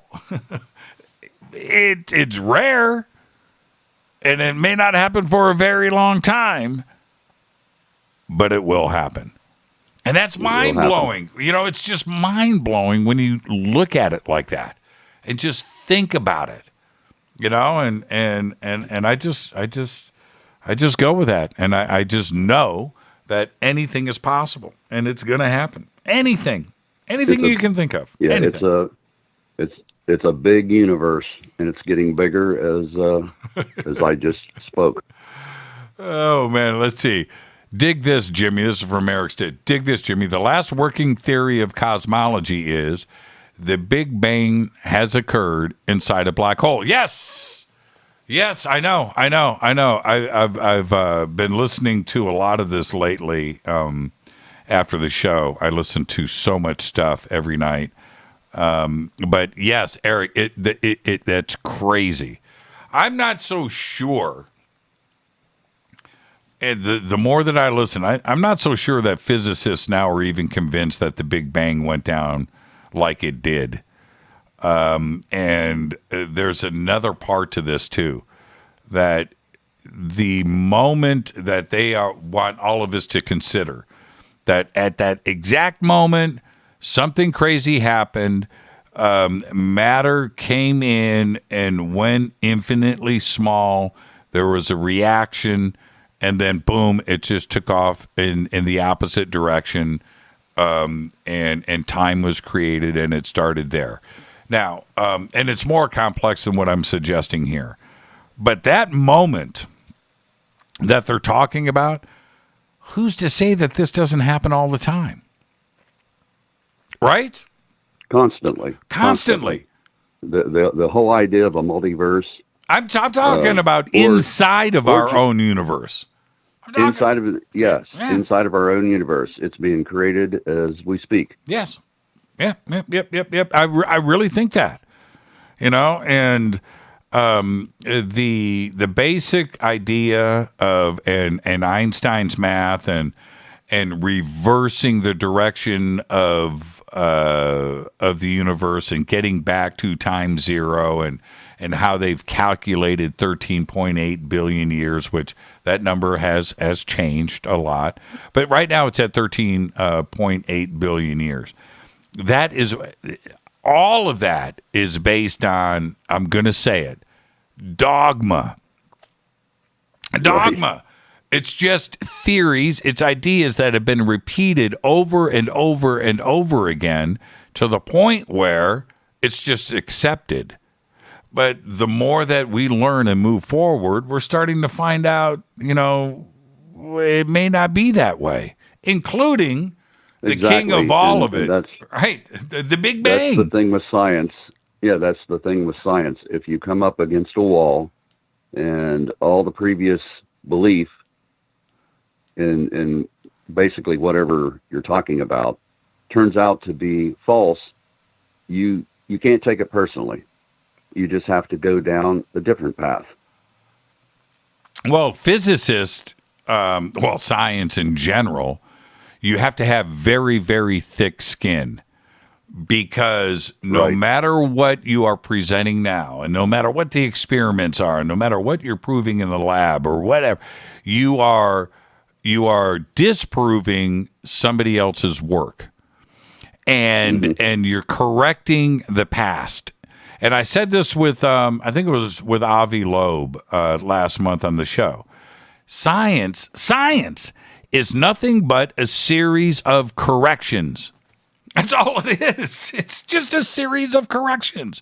And as a physicist, you have to have thick skin, man, because you are going to be proven wrong. Your ideas are going to be incorrect. You learn from that, you fine-tune it, and you move on. But you have to have very thick skin. You have to. Einstein was wrong on some very, very fundamental things that today we absolutely know is true. And one of them, in I think it was in special relativity. I don't know if it was special or general. It doesn't matter. He had the belief that the stars and the universe were static. They didn't move. That was Einstein. And when Hubble Edwin Hubble observed that the galaxies and stars were expanding and moving, and the red shift, right, and the blue shift, and he's now measuring this and looking at it. Einstein said no, and he said, "Oh man, actually, the universe is moving, dude." Einstein had to go up to the Mount Wilson Observatory. He looked through the telescope himself. He met with Edwin Hubble, and he had to back up and say, I was wrong. He had to go back to his equations. He changed a couple of things and changed relativity in a whole nother direction, that the universe was indeed expanding. And then in 1998, that went down in 1922 to 1930. And when Edwin Hubble made the discovery in 1922, science wanted to ignore this. And it took like 7 years for them to accept it. And the paper didn't get published till 1929, 1930. It took 8 years for Edwin Hubble to get the recognition, all the way to 1998. 1998, yes, the universe was expanding, but that's when they found out, that discovery was made, that it wasn't only expanding, but the rate of expansion was increasing. And that didn't happen until 1998. Now, think about everything that I just said, which is, and Kevin, this is so important. Do we just go with what Einstein said in 1917? Do we just go with that? He's the genius and we're not going to, or are we going to observe and measure and figure things out so we can move forward and correct? Well, that's what happened. And Einstein went back and changed the theory of relativity, which stands to this day and was altered again in 1998. And the other part about all of this, which is pretty trippy. Remember, Einstein said that nothing goes faster than the speed of light for a lot of different reasons. You get to the speed of light, whatever that object is, you're going to be at infinite mass, which is infinite energy, and that's an impossibility. You can get close, but you're never going to go past it. And that the speed of light was relative. That's it. Speed of light is relative, no matter what. If you're traveling at the speed of light and you shine a flashlight in front of you, that light is not going double the speed of light. It's staying where it is, right? So the speed of light is relative, no matter where you are, how fast you're going, or if you're still. What goes against the grain in that are the calculations and the statements that are now pretty solid in astrophysics and astronomy, and that is the expansion of the universe. At the edge of the observable universe are galaxies that are now traveling faster than the speed of light. That's right. And the expansion of space is now faster than the speed of light, and they are dropping. It's like dropping off the edge of a cliff, right? Those galaxies disappear. That's it, right? Now, and the light, the light from those galaxies, there's no way in our position here on Earth that we'll ever see those galaxies. No, we'll never know. We'll never know. Ever. Now, so when I say ever, I seriously mean like as in ever. We'll never know. But does that go against Einstein's equal MC squared and the speed of light, that nothing can exceed the speed of light? Well, we're suggesting that these galaxies are traveling and expanding, moving away from each other faster than the speed of light.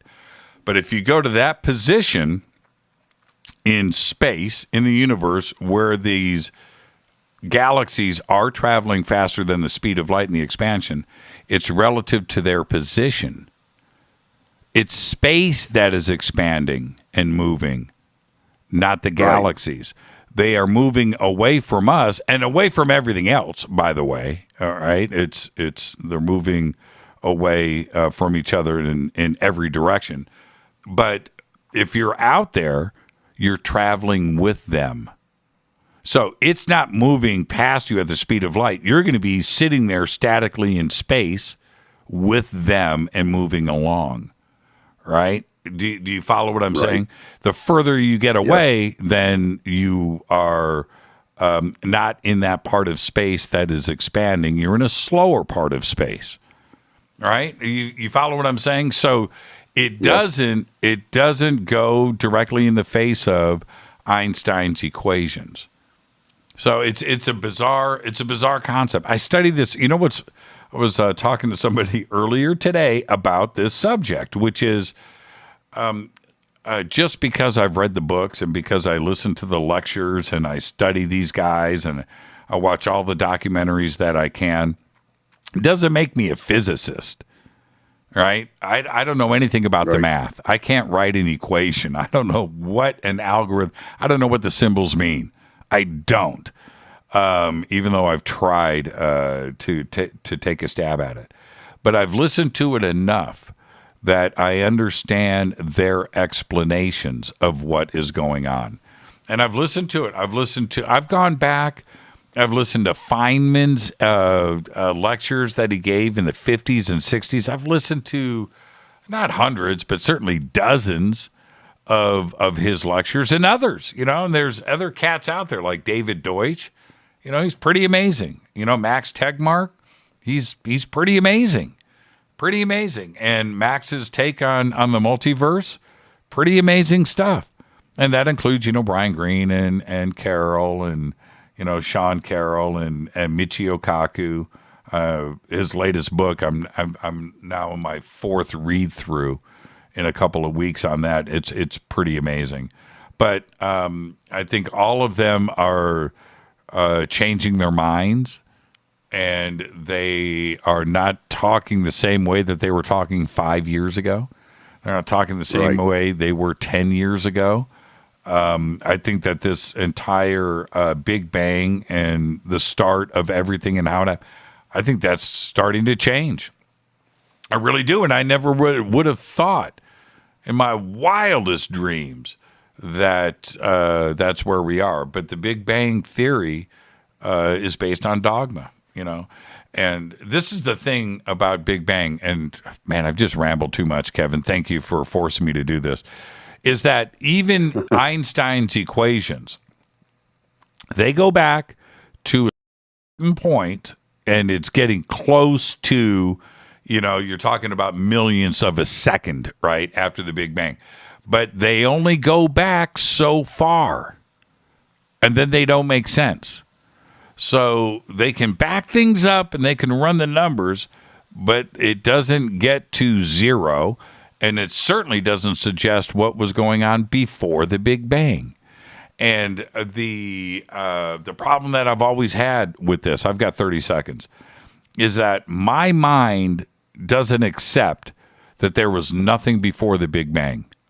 It doesn't accept that. It just doesn't. There had to be something going on. The Big Bang is just the moment of something. But that doesn't mean space didn't exist. That doesn't mean that particles didn't exist, or gases, or chemistry, or the creation of other universes, or planets, or things. No. Forever's a long time. So it has to have happened multiple times. And to suggest that there was nothing there, and I think that physicists now agree that that's just a silly statement.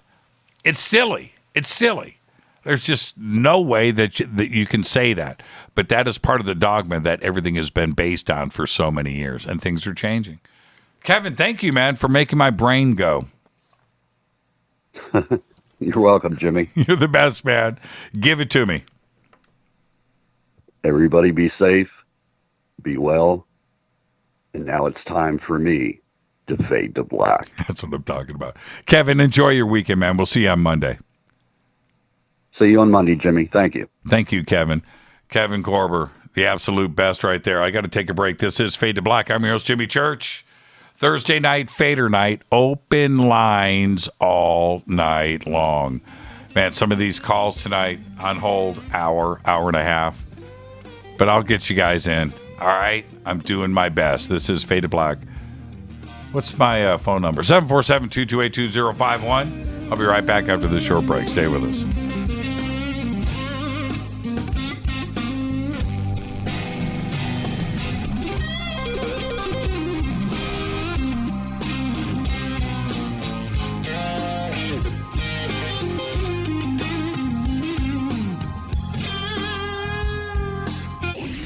y'all. It's your girl Vivica Fox here, and you are listening to my boy, Jimmy Church, on jimmychurchradio.com. Despite popular opinion, reading a book will not make you smarter. But listening to Jimmy Church will. This is Jimmy Church of Fade to Black, and I take Life Change Tea supplements every single day. It's what I do. Click on their banner at jimmychurchradio.com. When you take the beans from Central America with dashes of Indonesian and African mixed in and then roast it to the dark side of Fade to Black, you create the ultimate brew of fringe. Introducing the Fade to Black blend from River Moon Coffee. Yes, River Moon's darkest customized roast was created for the love of Fade to Black. The alchemy of masterful roasting and smoking the beans is in every sip of this full-bodied, dark Java. I need my coffee dark, deep, with distinct bittersweet chocolate highlights, just like the bunker. Leaning further into the darkness of the roast is Fade to Black blend from River Moon Coffee. Just click on the banner at jimmychurchradio.com and use the promo code F2BBLEND for 15% off of your order today. This is Billy Carson with ForbiddenKnowledge.tv. Forbidden Knowledge TV has just reached its 1-year anniversary. That's right, 1 year. And as a show of appreciation, we are giving all new subscribers a free 30-day trial of ForbiddenKnowledge.tv. That's 30 days to binge watch thousands of movies, documentaries, conferences, workshops, lectures, yoga classes, meditation courses, and so much more. So log on to ForbiddenKnowledge.tv from your computer or mobile device, or get the Forbidden Knowledge TV app on Apple TV, Roku, Amazon, iTunes, or Google Play today, and use coupon code 30daysfree. That's coupon code 30 days free on ForbiddenKnowledge.tv today. Are you intrigued by Paranormal Talk Radio? You'll love the new Paranormal Radio app from TalkStream Live. You'll find a great selection of talk shows covering UFOs, ghosts, strange phenomena, and much more. Download the Paranormal Radio app now and start listening to the very best in paranormal talk entertainment, including the network you're listening to right now, the Paranormal Radio app, free in Google Play and the iOS App Store. This is Kristen, Erica, Brittany, Gabby, and you're listening to JimmyChurchRadio.com. It's not a lifestyle we chose. We were born this way. KGRARadio.com.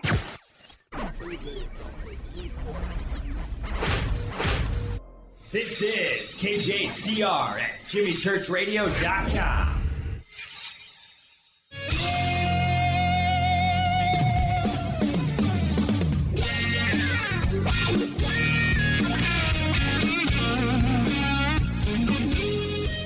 Welcome back, Fade to Black, Thursday night, Fadernight, open lines all night long. Man, oh man, what a great night of phone calls. What a great night of phone calls. Find your bliss. That's right, that's the message tonight. Find your bliss, whatever it is. Whatever it is, go and do it, and don't stop. Do it like your life depends on it. And that's what I did, and I will never give up. This is the best audience in the world. This is the best job for me in the world. You guys are the best. I want to thank you from the bottom of my heart for hanging out with me every single night. And I know that time is valuable for everybody. And for you to come in and listen to this show every single night, you know I'm going to be here, right? You know, Monday, Tuesday, Wednesday, Thursday, I am here. And for you to take the time out of your day to come and hang out with me, oh man, I mean, I'm just blessed. So again, thank you. Find your bliss. Find your bliss. Somebody posted up, and I don't know who it was, that they wanted to, and I thought this was great, wanted to car racing, right? I think it was a crew member on a pit crew. That, man, you know what? I got to say, That's a good bliss right there. I would dig that tire changer. Vut, vut, vut, vut. Pull that man out. Oh. I would love that. I would love that. All right. Let's go back to the phones. Hi, you're live on Fade to Black. Who's calling? You're live. Hey, how you doing? I'm doing good. Who's this? Good, Jimmy. This is Raul. Hey, Jimmy. I'm calling from Chicago. All right. There's two stories I want to tell you. I've been trying to send you emails and stuff like that, but it sounds like Did you just send me an email with a UFO in it? Yes. Yes, I got it. Okay. What do you think about that? That's pretty dang cool. And Jeremy sent me his orb video too as well. Now this is okay. Where was this taken? This was taken in Mexico. What I'm looking at here. So yeah, okay. What you're looking at there, but the picture that you're seeing is a different resolution of a picture that I have. So what I'm doing is I filmed a like an orb, but it looks like a light. So it moves from left to right, up and down, and it disappears and it comes back. And then what I do is I take the picture, I pause it, and I change the resolutions, and that's what comes out. Yeah, that's pretty cool. It's a pretty cool picture. And now it looks like, see, this is what's weird with this in a cool way, by the way. It looks like there's the top of a hill in the background, right? Right? No, it's not a hill. Oh, okay. Well, let me describe what I'm seeing, to the audience. Okay. So, in this image, and it's a big image, it's a large image, there's a ridge line in the background, and then on the right-hand side, there is a series of lights there, and those are perfectly in focus, whatever that is on the top part of the ridge. I thought at first that was the object that you sent me, right? And I started looking at this. I thought, wow, that looks like a pretty cool flying saucer up there at the top. But what is this in the foreground, right? Where you've got this orb. It's clearly lit in the center and then illuminated on the outside and a few other objects around it. And this is a pretty cool picture. I can't explain it, I believe it's one picture. It's one like a saucer, one UFO. Mm-hmm. The thing it's the rim of it.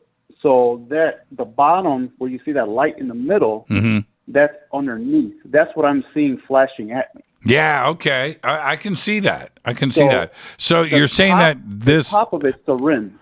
Okay, so the top of it's the rim. What's this object on the right-hand side with the lights going around it? I don't know. I couldn't tell you. Wow.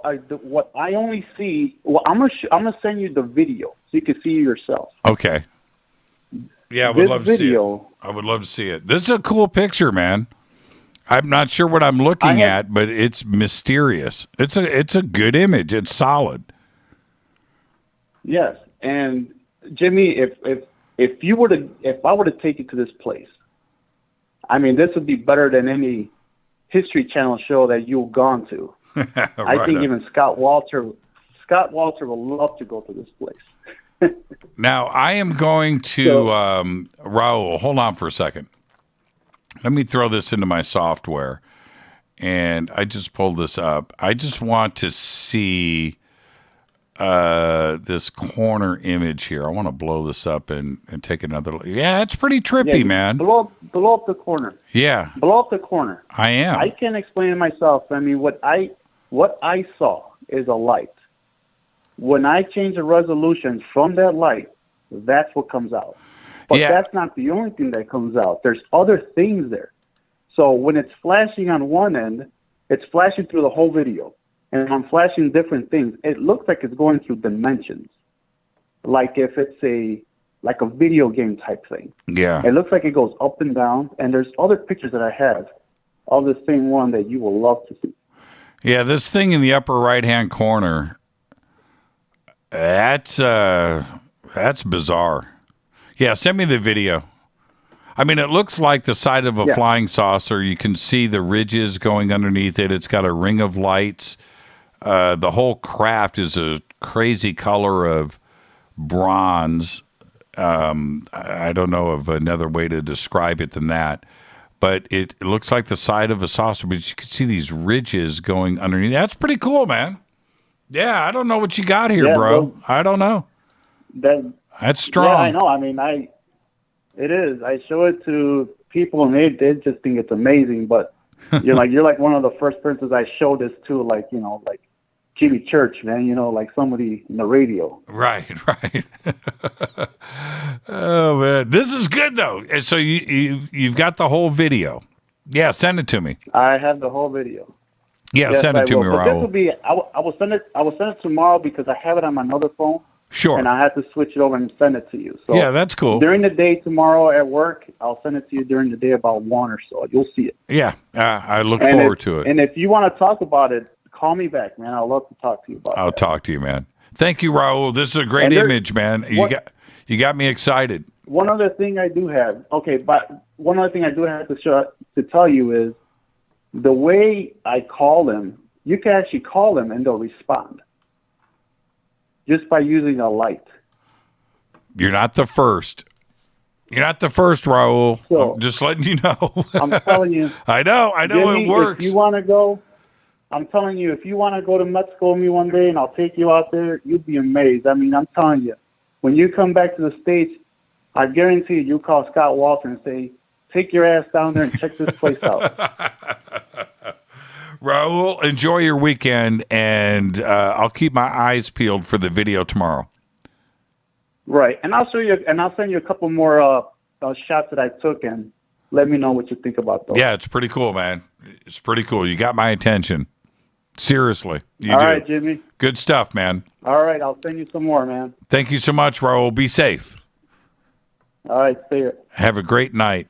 The image that Raul sent me, let me see if I can try to describe this to you. First off, it's a huge image, and it's very clear. It's not pixelated or anything. I mean, it's a big format. I don't know how many megapixels or anything, but everything is crystal clear. And so it looks like there's some not fog is not the right word, but there's some atmosphere that is going on. And then, but at the top of the picture, there's a black ridge, and it's curved. I thought it was the top of a hill, but there's no definition here. You can't see it. But at the top of this ridge, in the upper right-hand corner, there's no other way to explain it. It looks like the side of a saucer with 1, 2, 3, 4, 5, 6 lights, evenly spaced, perfect, and then coming down from each one of these lights. So here's the front half, and it's curved like this, and then underneath it are these ridges, right, that go down to the center of whatever that is. So it's like the bottom half of a craft, and it's lit up, and the edge is lit up too, and you can see it. It's perfectly in focus. That's pretty interesting. So then there's that, and that's in the upper right hand corner. Here's the image, and then in the center of the image is this orb, and that's I've seen a lot of pictures. This one's pretty cool. There's something going on here. There is something going on. Well done. Well done. All right. Let me activate this. Let me come over here. Let's see who's up next. Hi, you're live on Fade to Black. Who's calling? Hey, Jimmy. It's Carrie in Palm Springs. Happy Fadernight. There you go. Carrie, how you doing? I'm awesome. Awesome week on Fade to Black. Yeah. Yeah. Thank you for following your bliss, and thank you for reminding all of us to follow ours. What's yours? Wow. I'm dabbling in a little screenplay writing. Oh, that's blissful. Yeah. Okay. There we go. Did you take screenwriting or any classes? I have. Yes, I have. See, at the you're Writers following. Pad Yeah. in Los Angeles. Oh, that's strong. That's strong. Yep. You know, I did. I want to hear your experience, but I took a screenwriting class. This is about 30 years ago. I took a screenwriting class and I took a playwright class, and Cool. and two different things. And They are. you would think that it's similar. Okay, all right, similar, but two completely different things and different ways to approach it.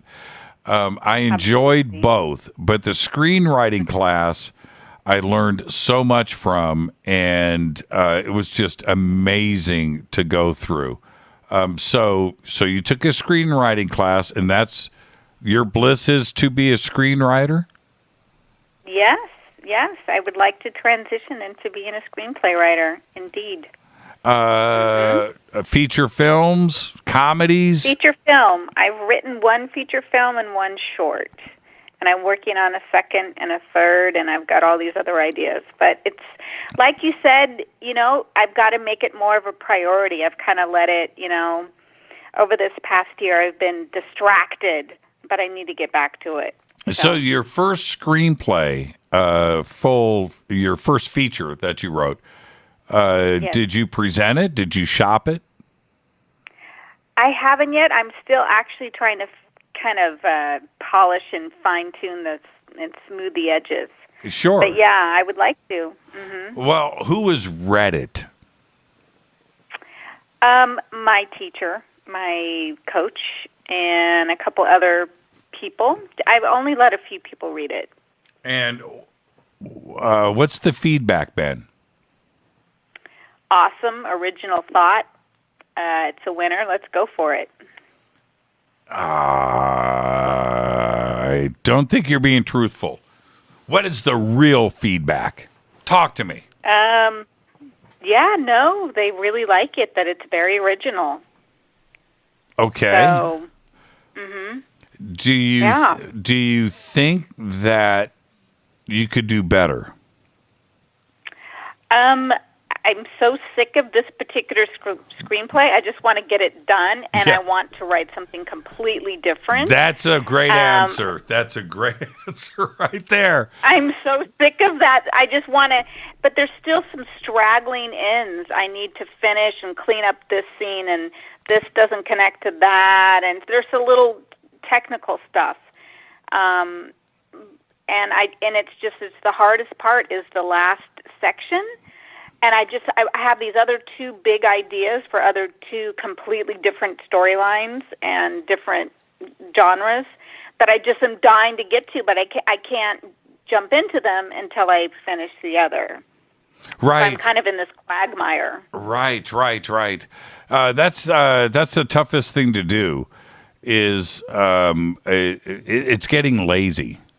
Right, where it is. You know, and you know that some things aren't right. You've got to open it back up and go in, and it's getting lazy. And I get that.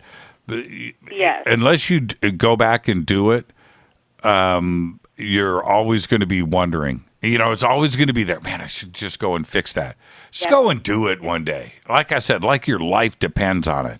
Just get it done. You know what? I'm going to take that advice to heart, and I'm really going to move on that. You've really inspired me, and I know you've inspired lots of other listeners in Fadernauts, and it's the best advice to give. It really, really is. I would give that also to a young person, to really follow their bliss. Don't do what you think you should do. Don't do something that fits in a box. Think outside of the box, you know, especially when you're young, you know, really take chances on your career paths or what you want to do, invent, think, go where you just you can't stay away from, you know, if you love to cook, if you love medicine, if you love science, if you love astronomy, go there, go get a job somehow, some way in that realm, study it, look at it, think about it every day. That's it. And one thing that takes some understanding and getting used to, but it's really the truth. Life is nothing but a series of no's. Right? That's all you do. Oh, yeah. It's just no. Car loan, job, right? New class at school, somebody that you like and you ask out on a date and then you get the no. Whatever it is. Life is nothing but no's. But every time that happens, that's a lesson. That's a lesson. Yes. That's all it is. And if you write, so you wrote this screenplay, right? And you shop it and you send it around and you send it to Paramount and Warner Brothers and you send it to Sony Pictures, whatever, Red Light, Lionsgate. You send it out to everybody. And you get nothing but a series of letters coming back. Not at this time. Not at this time. Well, maybe the script just sucked. Right? Maybe, but that's an opportunity to go and improve. That's it. Yes. What is it that I did? Okay, well, let's do it again and work harder the next time. You can't accept a no as you being a failure. I'm going to give you an example, and this is a real world example. In 2008, when the stock market crashed, right? The mortgage and the banking industry and everything happened and everything crashed and it was the end of the world. I had just graduated school and I had connections here in LA. I had my opportunities to go to a couple of radio stations, and then the stock market crashed.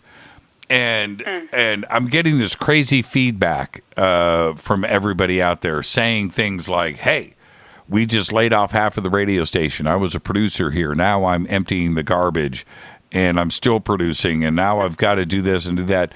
We're not going to be hiring for years. And I heard it over and over and over and over again. It was just like, no. Now, what was I supposed to do? Right? Now, am I supposed to go, well, all right, man, it wasn't for me. School was a waste. The economy's in the thing. I just might as well just keep doing my whatever. Hopes dashed. Woe's me. Right? Okay. Natural. That's not what I did. I said, screw that. I'm not going to listen to a bunch of no's right in a row and have this control my destiny and what I want to do. I'm going to do what I want to do. So I had to figure out a way to get it done, but I wasn't going to let my foot off the gas. So I started an internet radio station at a time when it wasn't even a term. Nobody was doing it. There was no blog talk radio. There wasn't any podcasting. There wasn't anything. YouTube was like 6 months old, at that time. And it didn't exist. So I had to figure a path forward. And Carrie, I'm not playing around about this. I had a very serious choice in front of me. I could give up or I could follow my bliss. And I figured out a way to get it done. And I'm telling you, from 2008 to now, this is 2021, I haven't had a day off. That's it. Well, you know what? That's what separates someone like you that doesn't give up and has that fighting spirit. That's where action happens.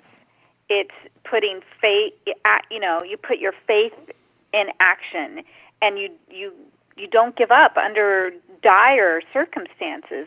And that's how people succeed. And, you have to keep trying. You have to show up and do it and retry and believe in yourself and believe that the opportunity will come and never give up. And that takes a lot of stamina, a lot of faith, and a lot of drive. And amen. And thank God you did, because we all benefit for it. And that may be true in a small way, and I get that, and I appreciate it. Trust me, I recognize the success of Fade to Black, but I have never gone into cruise control, and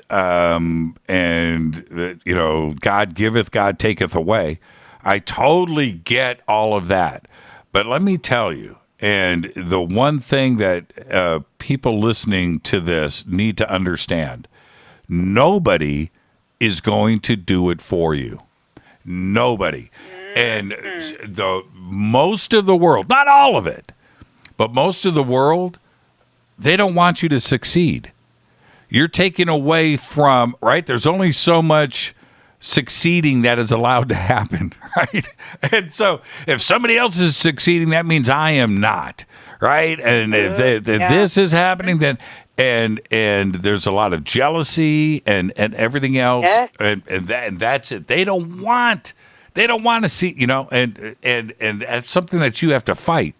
There's nobody out there. I remember, man, I was around some very powerful people in media, very powerful. They, you know, and I was thinking to myself, it'd be easy for them to just go hire this guy, give this guy a chance. They don't give a crap.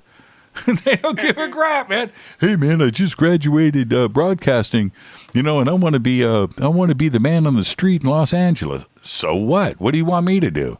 Well, you're the president of a network. Well, whatever.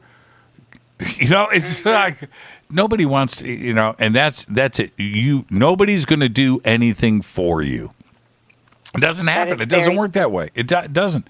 The only person that's going to get it done is you. That's it. Yep.